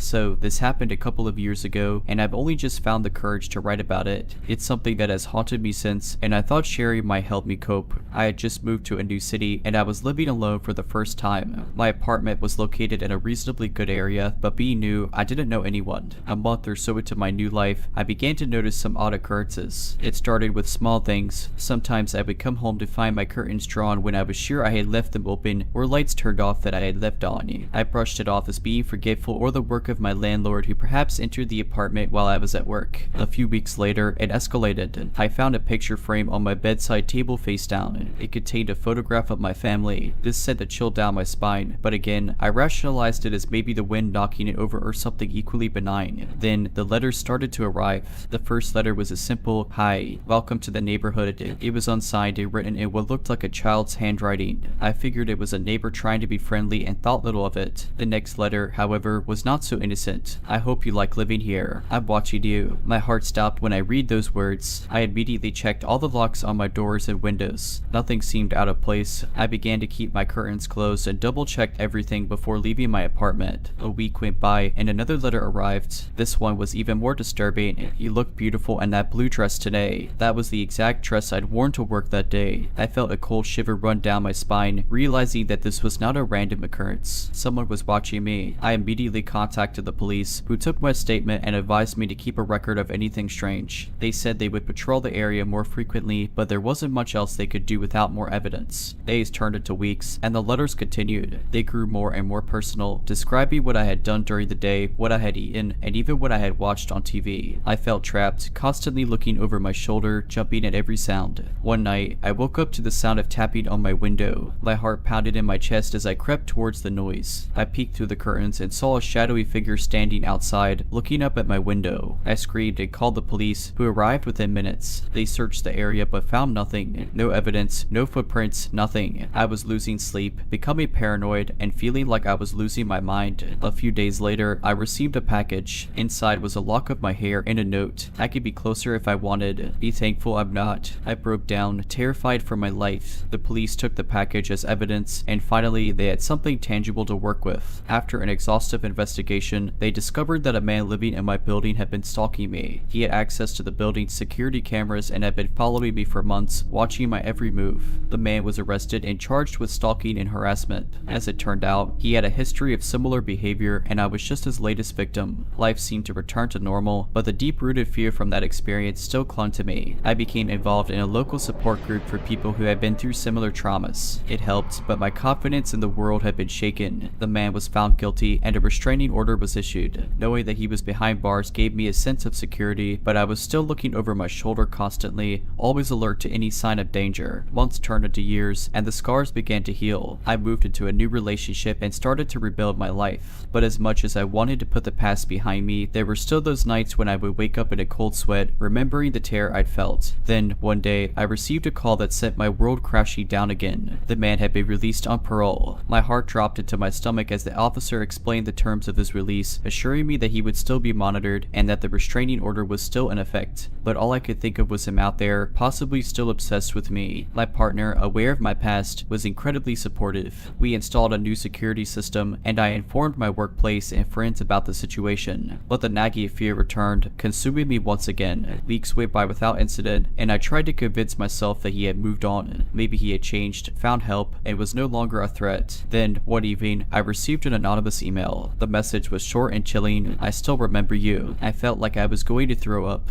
My hands trembled as I showed the email to my partner. We contacted the police immediately, but without concrete proof that it was him, there wasn't much they could do. I changed my email address, deleted my social media profiles, and once again became a prisoner to my fear. Days turned into weeks, and nothing else happened, but the damage was done. I felt his presence in every shadow, saw his face in every crowd. The life I had rebuilt was unraveling once more. I decided to take control of the situation. I hired a private investigator to watch him to ensure that he wasn't violating the restraining order. The information came back clear. He had a job, was attending therapy, and seemed to be leading a normal life. But I knew better. One night, after months of restless anxiety, I made a decision. I couldn't live like this anymore. I packed my bags, sat down with my partner, and explained that I needed to leave. I needed a fresh start, far away from the city that held so many painful memories. He understood and supported me, promising to visit and keep our relationship alive. I moved across the country, found a new job, and began to rebuild once more. Slowly but surely, the fear began to subside, replaced by a newfound determination to live my life on my terms. Years have passed since then, and I have found peace at last, but the lessons from that time still shape who I am today. I've become an advocate for stalking victims, using my story to help others. I write this not as a victim, but as a survivor. And to anyone who finds themselves in a situation like mine, know this: you are stronger than you think, and you are never alone. As for the man who once stalked me, I hope you found the help you needed. And wherever you are, let's never meet again.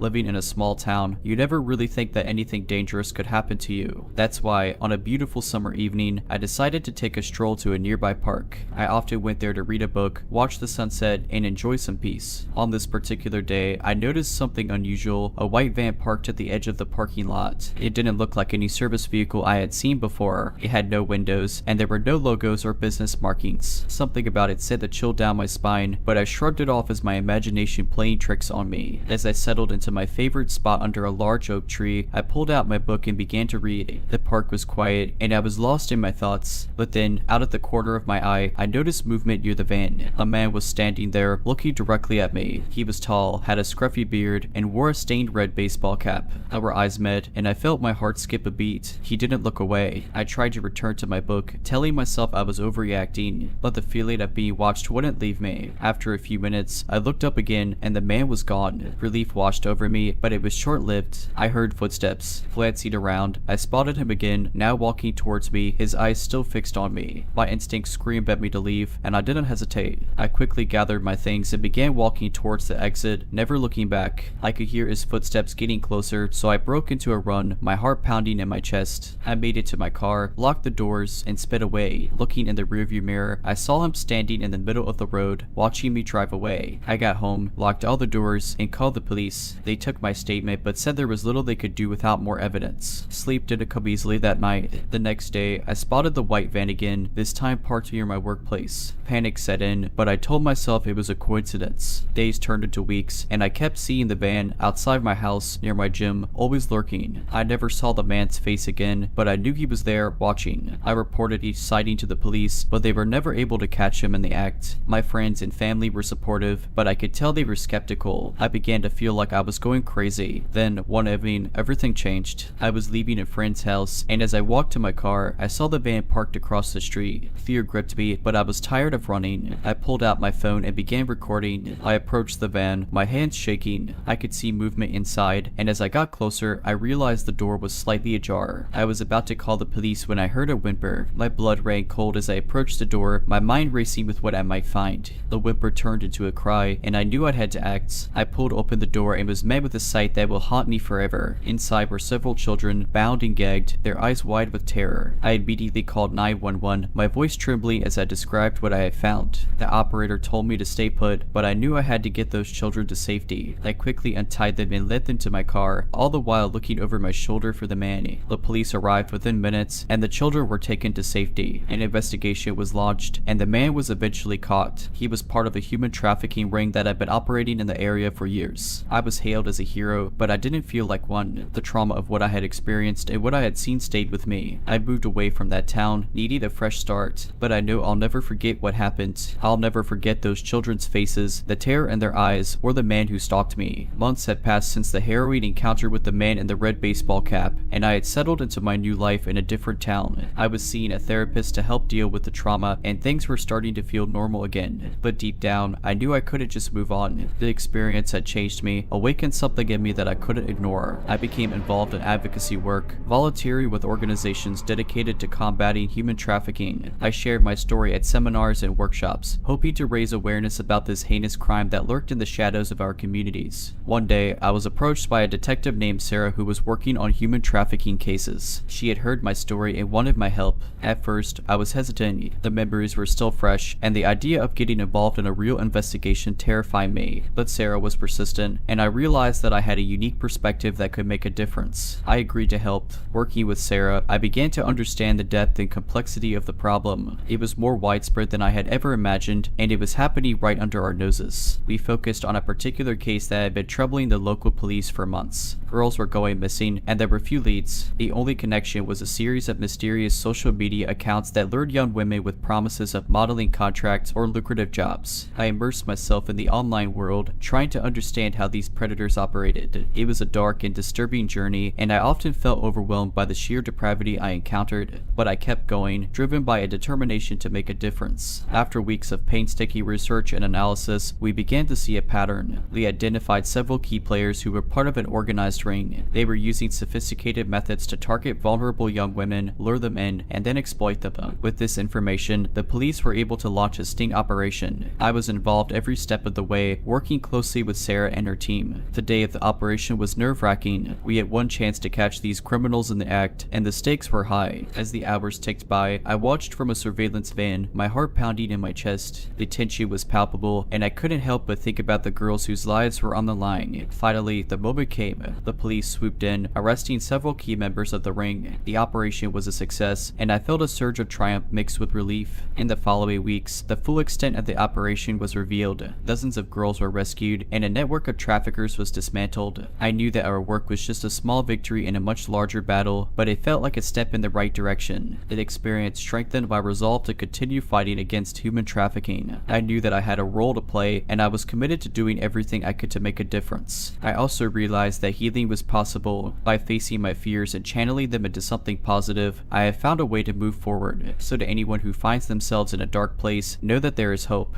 There is a way out, and you are stronger than you think. And to the man in the red baseball cap and all those like him, know that there are people out there who won't stop fighting. We won't back down, and we won't be silenced. Let's never meet again. I live in a relatively quiet suburban neighborhood where everyone knows each other and we all get along just fine. Well, that's what I used to think. At least 3 years ago, I moved into my dream home. It's a quaint 2-story house with a white picket fence and a spacious backyard where my dog, Rufus, loves to play. The neighborhood seemed perfect, the neighbors friendly, and everything was going well. But then something strange started happening. It began with the mail. I noticed that letters were arriving open and some packages seemed to have been tampered with. At first, I thought it was just the postman being careless, but it kept happening. Then there were the phone calls. I would pick up the phone and there would be silence on the other end. Sometimes I could hear breathing, but they would always hang up before I could say anything. I started feeling uneasy and I couldn't shake the feeling that I was being watched. I would see shadows moving outside my windows at night and hear strange noises coming from the yard. I reported these incidents to the police, but without any concrete evidence, there was little they could do. So I decided to take matters into my own hands. I installed security cameras around the house, hoping to catch whoever was messy with me. I even bought a new, stronger lock for the front door and started being more vigilant about keeping all the windows locked. Weeks went by without any further incidents and I started to feel safe again. But then, one night, everything changed. I was lying in bed, reading a book, when I heard a noise coming from the living room. It sounded like a soft thud, like something had been knocked over. My heart started pounding and I grabbed the baseball bat I had started keeping next to my bed. I tiptoed down the stairs, trying to make as little noise as possible. As I reached the bottom, I could see that the front door was slightly ajar. I felt a chill run down my spine as I realized someone had been inside my house. I quickly searched the rooms, but there was no one there. Nothing seemed to be missing, but I knew something was off. I immediately called the police, who came and searched the house as well. They found nothing but promised to keep a closer eye on my property. The next day, I reviewed the footage from the security cameras, and what I saw made my blood run cold. There, clear as day, was a man I had never seen before, wearing a hooded sweatshirt and gloves, lurking around my house. He had been watching me through the windows, and then he had tried the front door. Finding it unlocked, he had entered. He spent less than a minute inside, glancing around the living room, before leaving the way he came. I handed the footage over to the police, who finally had something concrete to go on. The investigation led them to a man living just 2 streets away from me. This house was filled with pictures of me, my family, and even my dog. There were notes detailing my daily routine, my habits, and my likes and dislikes. It turns out, he had become obsessed with me after seeing me at a local grocery store. He had been stalking me for months, watching my every move, learning everything he could about me. The police arrested him, and he was charged with stalking, breaking and entering, and harassment. He pleaded guilty and was sentenced to several years in prison. Life slowly began to return to normal after the stalker was arrested. I was still on edge, but knowing he was behind bars helped me feel a bit more secure. My friends and family were incredibly supportive, and Rufus, my loyal dog, never left my side. However, I wasn't quite ready to let my guard down completely. I continued to double check the locks and monitor the security cameras regularly. About 6 months after the incident, I received a letter in the mail. It was a formal notice informing me that the stalker had escaped from prison. My heart stopped. All the fears and anxieties that I had been working so hard to overcome came rushing back. The police were on high alert, conducting a manhunt for the escapee, but he was nowhere to be found. They stationed an officer outside my house and advised me to stay with friends or family. I decided to go stay with my sister in a neighboring town. I didn't want to take any chances. Days turned into weeks, and there was still no sign of the man. I followed the news closely, hoping for an update, but all I found were stories about other escaped convicts and criminals. I felt trapped, like a prisoner in my own life. I knew I couldn't hide forever, but the thought of returning home terrified me. Finally, after 2 agonizing months, I received a call from Detective Simmons, the officer in charge of my case. They had found the man. He had been hiding in a secluded cabin in the woods, just a few miles from my house. Inside, they found more pictures of me and detailed plans for his next move. It was clear he had intended to come after me again. The relief I felt was indescribable. I could finally breathe again. I could finally go home. I returned to my house, accompanied by friends, and started the process of reclaiming my life. It wasn't easy, and the memories of what had happened still haunted me, but I was determined to move on. I became involved in support groups for stalking victims, sharing my story, and helping others who had gone through similar experiences. I realized that I wasn't alone, and that by speaking out, I could make a difference. I also made changes to my home, adding more security measures, and even adopted another dog, a protective German Shepherd named Max, to keep Rufus company. Slowly but surely, I began to feel safe again. Looking back, I could see how much I've grown and changed as a result of this terrifying ordeal. I've become stronger, more resilient, and more aware of the world around me. I've learned to trust my instincts, to take action, and to never underestimate the importance of personal safety. But most of all, I've learned that even in our darkest moments, we have the power to overcome, to heal, and to rebuild our lives. So to anyone out there who's struggling with fear or trauma, know that you're not alone. Reach out for help, trust in yourself, and never give up. And to the man who stalked me, who invaded my life and my home, let's never meet again. I'm moving on, and I'm leaving you behind.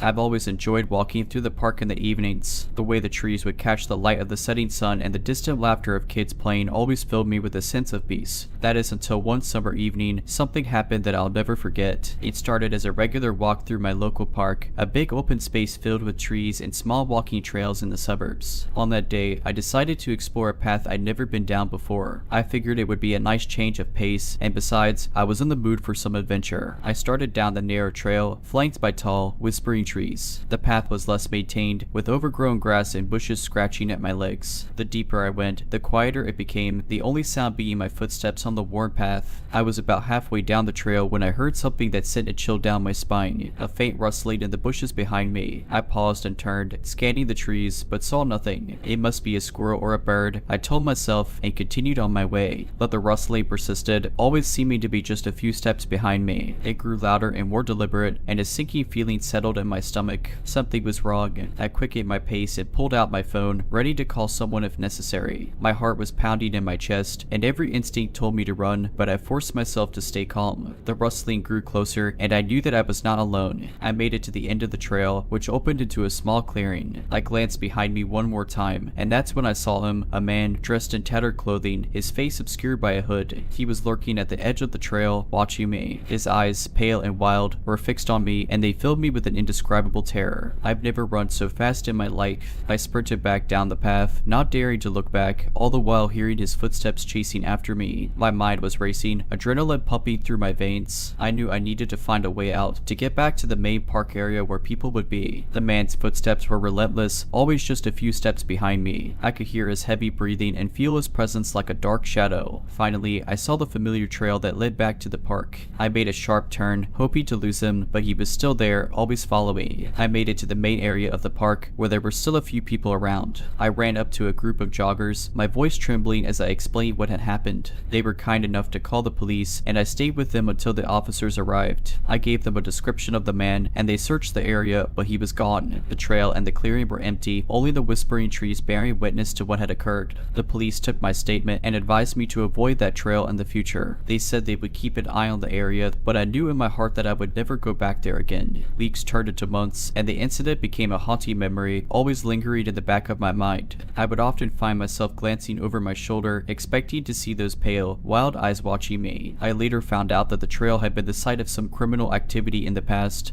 but nothing like what I had experienced. The man was never found, and the trail was eventually closed off. A few months after the incident, life had mostly returned to normal. I found new places to walk, new trails to explore, always careful to stay in areas where people were around. But I couldn't shake the feeling of being watched, haunted by the memory of those pale, wild eyes. Then, something happened that I never could have anticipated. I was driving home from work one evening, following my usual route, when I spotted something out of the corner of my eye. A flash of tattered clothing, a hooded figure standing on the side of the road. I felt my heart jump into my throat, but I told myself it couldn't be the same man. It was just a coincidence. But as the days went on, I started seeing him more often, always at a distance, always watching. I began to feel paranoid, looking over my shoulder constantly, checking the locks on my doors and windows every night. I even considered moving, but something told me that it wouldn't make a difference. I decided to go to the police again, telling them what I'd seen. They were sympathetic, but told me that without concrete evidence, there was little they could do. They suggested that it might be my mind playing tricks on me, the trauma of the incident still fresh in my mind. I wanted to believe them, but deep down, I knew what I had seen. I started taking different routes to work, changing my routines, hoping to shake him off. But he always seemed to find me. He was never close enough for me to confront him, always lurking in the shadows. A fear began to affect my daily life. I started to lose sleep, my mind filled with nightmares of being chased, those pale, wild eyes always watching. I became withdrawn, avoiding social events and staying home as much as possible. It was during one of those sleepless nights that I made up my mind. I was going to end this one way or another. I hired a private investigator, giving him all the information I had, including the description of the man and the locations where I had spotted him. The investigator was skeptical at first but agreed to look into it. Weeks went by and I heard nothing. The sightings continued and my fear grew. I felt like I was losing my mind, trapped in a never-ending nightmare. Then, one day, I got a call from the investigator. We found him, he said, his voice filled with disbelief. He went on to explain that the man had been living in an abandoned building not far from where I lived. He had been watching me, tracking my movements. The investigator found journals filled with notes about me, pictures taken from afar, and other disturbing evidence. The police were called, and the man was arrested. He was identified as a known stalker with a history of mental illness. He had fixated on me for reasons I'll never understand. I felt a mixture of relief and horror, knowing that my instincts had been right all along. The trial was a blur, and the man was sentenced to a psychiatric facility where he could receive the help he clearly needed. The experience changed me in ways I never could have imagined. I had become more cautious, more aware of my surroundings. I no longer take my safety for granted, but more than anything, I've learned to trust my instincts. They were what kept me safe, what led me to take action. To the man with the pale, wild eyes, let's not meet again. And to anyone who finds themselves in a similar situation, trust your gut. You never know when it might save your life.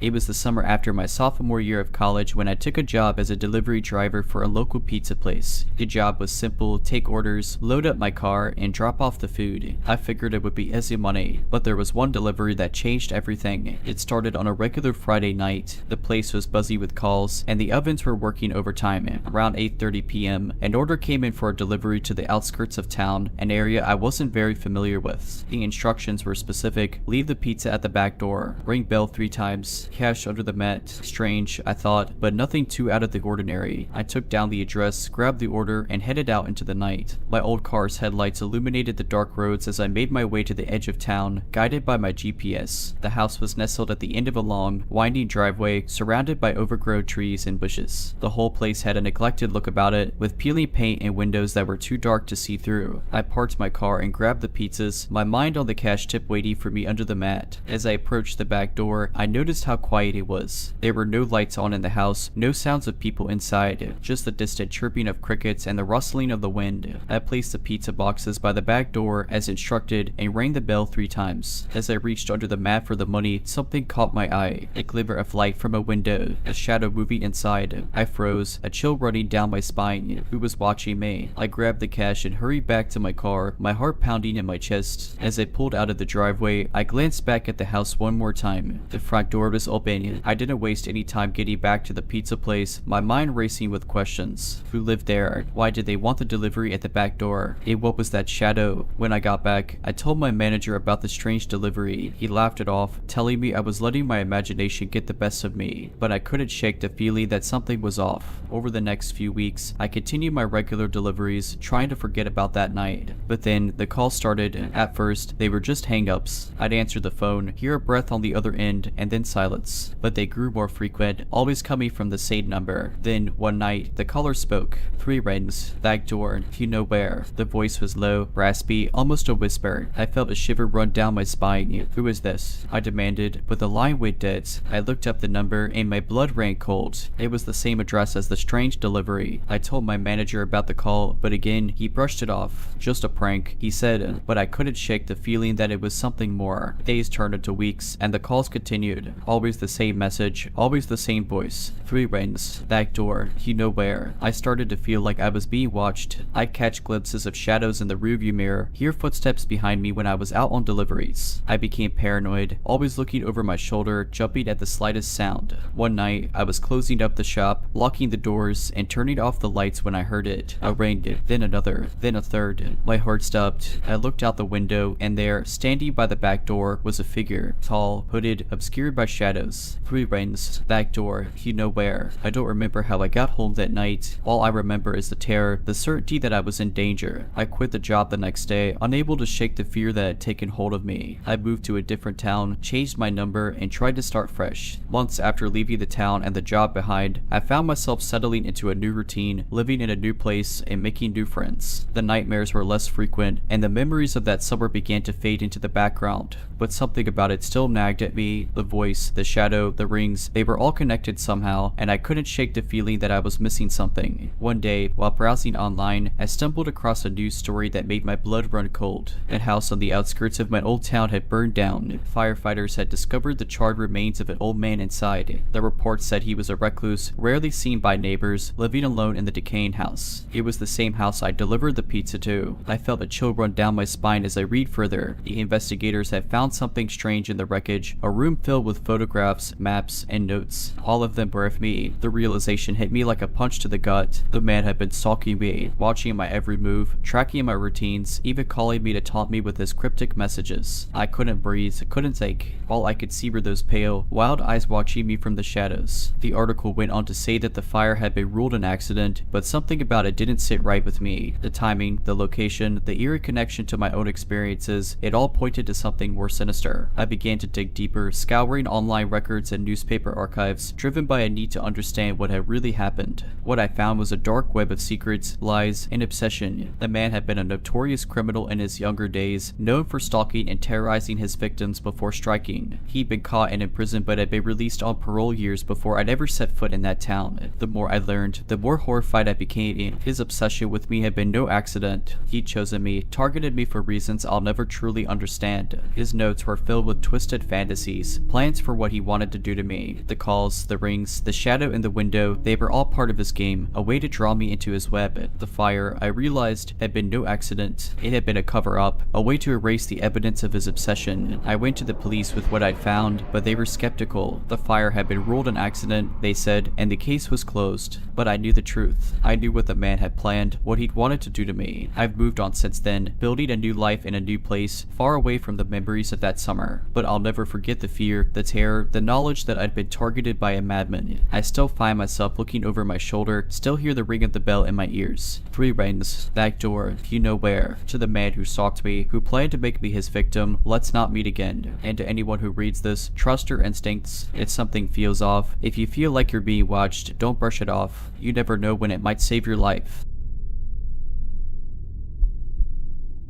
I've always considered myself observant, someone who notices little details. But it wasn't until I experienced a series of unsettling events that I realized just how much those details can matter. It began with a job relocation that brought me to a new city. As an introverted single woman in my late 20s, I was anxious but excited about starting fresh in an unfamiliar place. I found a charming 1-bedroom apartment in a historic building. The landlord seemed pleasant enough, a middle-aged man who lived on the first floor. He assured me the neighborhood was safe and the tenants were quiet, which sounded perfect to me. Things were normal for the first few weeks. I settled into my new job, explored the city, and began to feel more at home. That was until I noticed something odd about my next door neighbor. I'd see him in passing, usually in the evening when I got home from work. He was tall and thin, with a scruffy beard and glasses that seemed too big for his face. He always carried a green backpack, and he seemed to be watching me. At first, I brushed it off as simple curiosity. Maybe he was just interested in the new neighbor. But as the days went on, I couldn't shake the feeling that something was off. I'd find him standing in the hallway when I left for work, his eyes fixed on my door as if waiting for me to come out. Once, I even caught him peeking through my living room window. It made me uneasy, but I didn't want to jump to conclusions. Perhaps he was just socially awkward or lonely, but then things took a darker turn. I started receiving anonymous letters in my mailbox. They were filled with disturbing messages, describing what I was wearing, what I was doing, even what I was eating. At first, I thought it was a sick joke, but when the letters continued, each one more detailed and invasive than the last, I knew it was something more. I went to my landlord, hoping he could help. I showed him the letters, explained my concerns about my neighbor, but he just shrugged it off, saying the man had lived there for years and had never caused any trouble. Frustrated and scared, I decided to take matters into my own hands. I installed a peephole in my door, started keeping my windows closed and blinds drawn, and began carrying pepper spray with me at all times. The letters continued, each one more chilling than the last. They were filled with thinly veiled threats, allusions to violence, and a growing obsession with me. I considered going to the police, but without concrete evidence, I worried they wouldn't take me seriously. Weeks turned into months, and the fear grew. I was constantly on edge, looking over my shoulder, listening for footsteps behind me. My life became consumed by the terror of what might happen if my neighbor decided to act on his twisted fantasies. Then, one night, it all came to a head. I was coming home late from work, my mind on a project I'd been struggling with. As I turned the key in my door, I noticed something out at the corner of my eye. The green backpack. It was in my apartment, tossed carelessly on the floor. My heart stopped as I realized what it meant. My neighbor had been inside my home. I backed away, my mind racing, and called the police. They arrived quickly, searching my apartment and finding evidence that someone had been there. They questioned my neighbor, but he denied everything. Without proof, they couldn't arrest him, but they warned him to stay away from me. I moved out the next day, staying with a friend until I found a new place to live. The terror of that night still haunts me, the knowledge that I'd been watched, stalked, and violated in my own home. But what scares me the most is the realization that I dismissed the signs, ignored my instincts, and allowed myself to believe it was all in my head. Though I had moved to a new apartment and taken all the necessary precautions, the sense of safety I once enjoyed was shattered. The experience with my neighbor had left a mark, and I found myself looking over my shoulder, expecting to see that green backpack or the piercing gaze of the man who had invaded my privacy. Months went by, and the memory began to fade. I immersed myself in work, making new friends, and rebuilding my life. Yet, there was always a nagging feeling in the back of my mind, a lingering doubt that I was truly free from my neighbor's obsession. Then, something happened that brought it all rushing back. I was out shopping one weekend when I saw him. He was standing at a corner, talking on his phone, that same green backpack slung over his shoulder. Panic welled up inside me, and I ducked into a nearby store, watching him through the window. He didn't seem to notice me, but I couldn't shake the feeling that he was still watching, still following me. I waited until he was out of sight before leaving the store, but the fear stayed with me, a constant reminder that he was still out there. Days turned into weeks, and I continued to see him, always from a distance, always when I least expected it. At the grocery store, at the park, even at my workplace. He was there, lurking in the shadows, watching my every move. I went to the police again, but without proof, they could do little to help. They suggested I keep a log of the incidents, take photos if I could, and report any suspicious behavior. I did as they suggested, but the sightings continued, each one more unsettling than the last. I considered moving again, even changing jobs, but I knew that running away wouldn't solve the problem. I needed to face it, to find a way to stop him once and for all. With the help of a friend who was a private investigator, I began to dig into my neighbor's past. What I found was a trail of obsession and harassment, a pattern of behavior that stretched back years. He had stalked other women before me, always watching, always waiting, never crossing the line into physical violence, but coming dangerously close. Armed with this new evidence, I went back to the police. This time, they took me seriously, launching an investigation into my neighbor's activities. It took time, patience, and determination, but eventually they were able to build a case against him. He was arrested, charged with stalking and harassment, and finally brought to justice. The trial was a grueling experience, forcing me to relive the fear and violation I had endured, but it was worth it, knowing that he would be held accountable for his actions, that other women would be safe from his twisted obsession. He was found guilty and sentenced to prison, a fitting end to a nightmare that had lasted far too long. In the years since, I've moved on, rebuilding my life and finding a sense of peace and security that I thought was lost forever. But the experience has changed me, taught me to trust my instincts and to never underestimate the power of obsession. To the man with the green backpack, the one who watched me, stalked me, and nearly destroyed my life, let's not meet again. And to anyone who reads this, remember that no one has the right to invade your privacy, to make you feel unsafe or violated. Trust your instincts, seek help if you need it, and never be afraid to stand up for yourself. You never know when those simple actions might make all the difference.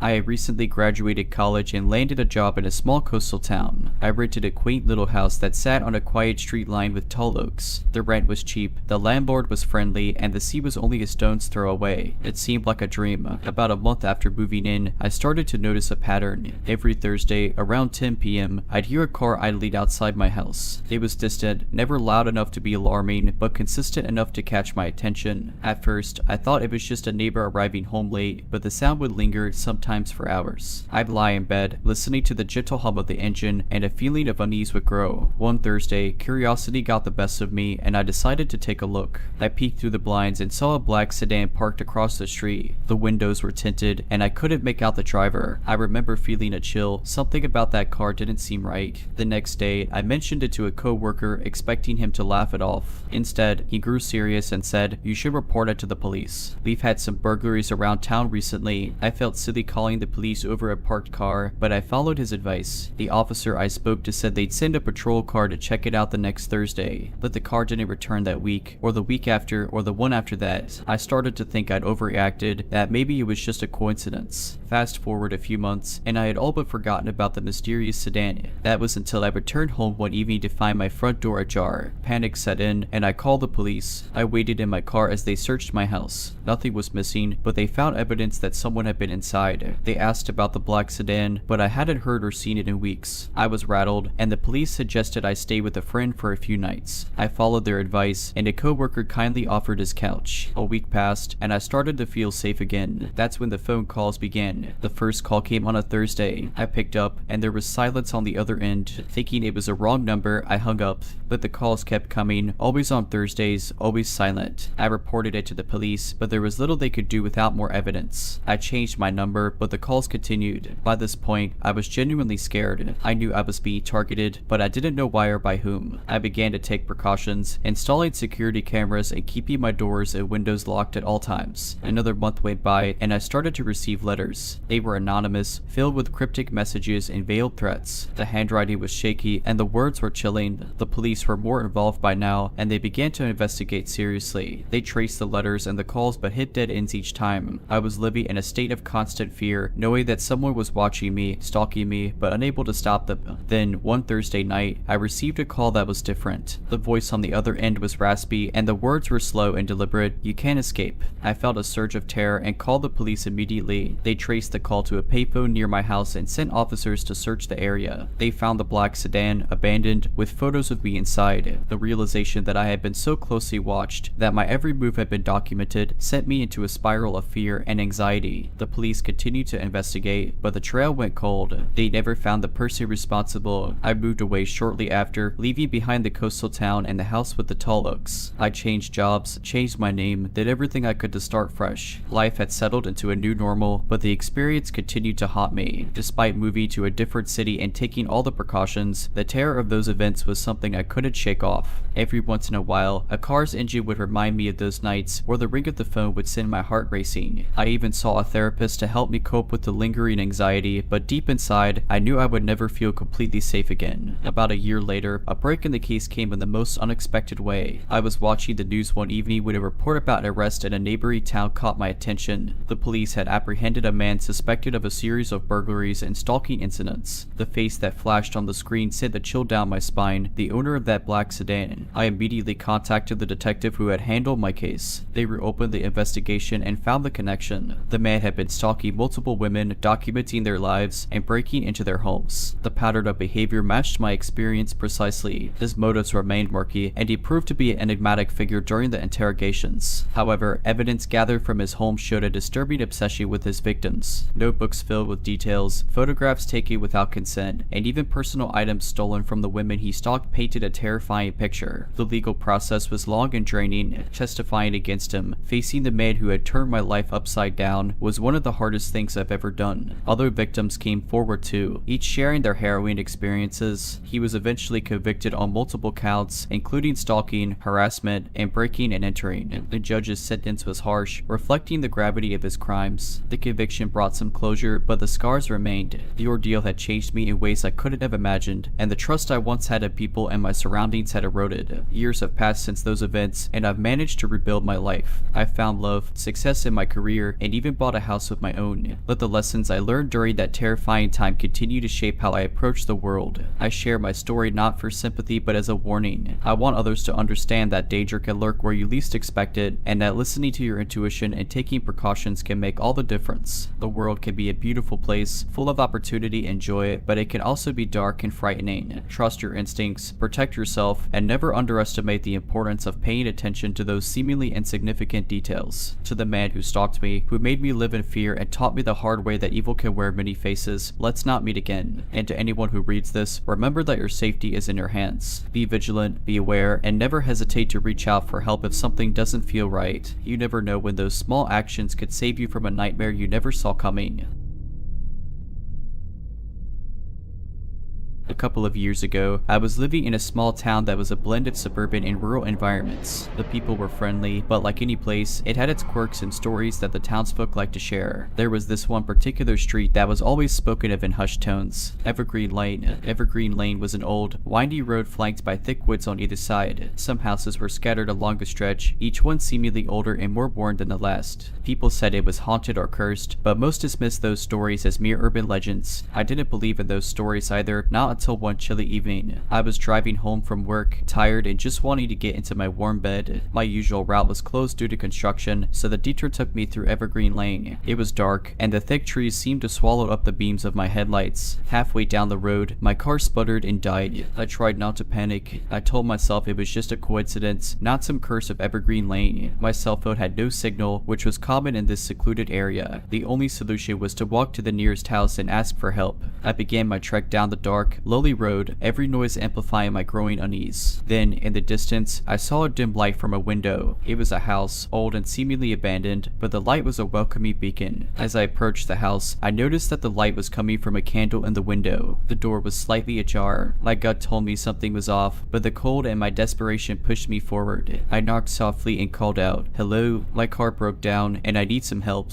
Can I use your phone?" No response. I knocked again, louder this time, but still no answer. I pushed the door open slightly and peered inside. It was eerily quiet. The house was furnished but looked like it hadn't been lived in for years. Against my better judgment, I stepped inside. The floor creaked under my weight, and I could feel the air thick with something I couldn't describe. I found an old landline and picked it up, but there was no dial tone. That's when I heard it, a faint whispering sound coming from upstairs. My heart started to pound, and a chill ran down my spine. I knew I should leave, but something drew me towards the noise. I crept up the stairs, each step seeming to echo through the house. The whispering grew louder, and I could almost make out words, but they were in a language I didn't understand. I reached the top of the stairs and saw a door slightly ajar, the same faint candlelight flickering from inside the room. I pushed the door open, and what I saw will haunt me forever. An old woman, her back to me, was chanting in front of a strange symbol drawn on the floor. Her voice was hypnotic, her words unintelligible. Around her were pictures. Some of them looked like people from the town, and others were unfamiliar. I must have made a noise because she suddenly stopped and turned. Her eyes were black, completely devoid of color, and they bored to me with an intensity that froze me in place. "You shouldn't be here," she rasped, her voice like the wind through dead trees. I couldn't move, couldn't speak. I could only stare into those soulless eyes. "You've seen too much," she continued, her voice growing stronger. "You'll never leave Evergreen Lane." I don't know what broke the spell, but I suddenly found the strength to move. I turned and ran, my only thought to get away from that house and the terrifying woman. I stumbled down the stairs and out the door, never looking back. I ran until I reached my car, my breath ragged and my body trembling. Somehow, my car started right up, as if nothing had been wrong with it. I drove away from Evergreen Lane, vowing never to return. I never spoke of what happened that night. The memories were too raw, too terrifying, but I know that something unnatural resides on Evergreen Lane, something that defies explanation. The terror of that night haunted me for years, and the unease never really left me. It was a chapter of my life I wanted to forget, a road I never wanted to revisit. But fate, it seems, had other plans. A few years later, I found myself returning to that small town for a family gathering. My parents still lived there, and they insisted on seeing me after all the time that had passed. I agreed to come, promising myself that I would steer clear of Evergreen Lane. The reunion with my family was pleasant, filled with shared memories and laughter, but there was a cloud hanging over me, a weight pulling me back to that dark chapter. One evening, as my father and I were sharing drinks, he began to talk about the town and its history. The stories of Evergreen Lane came up, and I felt my heart pounding in my chest. "You know, son, those stories about Evergreen Lane are all made up," my father said, looking at me intently. I tried to laugh it off. "Oh, come on, Dad, it's just an old road with creepy trees. Every town has one." He shook his head, his expression serious. "No, I'm afraid it's more than that. Did you ever hear about that old woman who lived there?" I felt a chill run down my spine, but I tried to keep my composure. "An old woman? No, I never heard about her."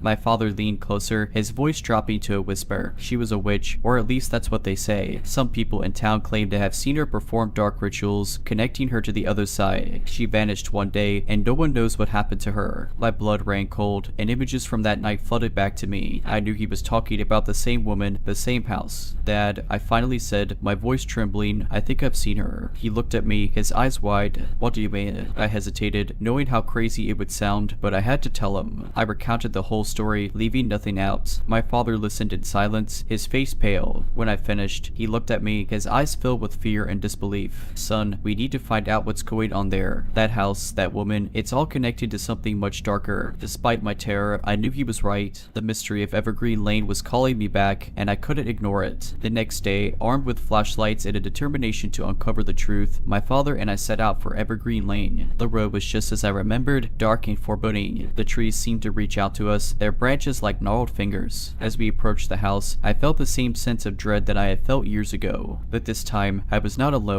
We cautiously entered, finding the house just as abandoned and worn as before. The memories were vivid, and I could almost hear the old woman's chanting. We searched the house, finding clues to the woman's dark practices, books on witchcraft, strange symbols, and more pictures of people from the town. Finally, we came across a hidden room in the basement, a room filled with evidence of rituals and dark magic. In the center of the room was a book, old and worn, filled with spells and incantations. It became clear that the old woman had been connecting with something evil, something that had a grip on Evergreen Lane. We need to destroy this, my father said, his voice filled with conviction. We need to break the curse of Evergreen Lane. We gathered everything, determined to burn it all, to erase the dark stain on the town's history. As the flames consumed the symbols, the books, and the remnants of the old woman's dark practices, I felt a weight lift. The air seemed to clear, and a sense of peace settled over the house. Evergreen Lane was finally free. As we walked back to our car, I looked back at the house one last time. The memories were still there, the terror still real, but the evil was gone. I had faced my fear, uncovered the truth, and broken the curse of Evergreen Lane. But the haunting image of the old woman's black eyes would never leave me, a reminder that evil can lurk in the most unexpected places. Let's not meet again, Evergreen Lane. Let's never meet again. Alright, but that's it. I hope you enjoyed this video. If you did, make sure to subscribe to my channel, like this video, and comment something down below. But as always, Have a nice day.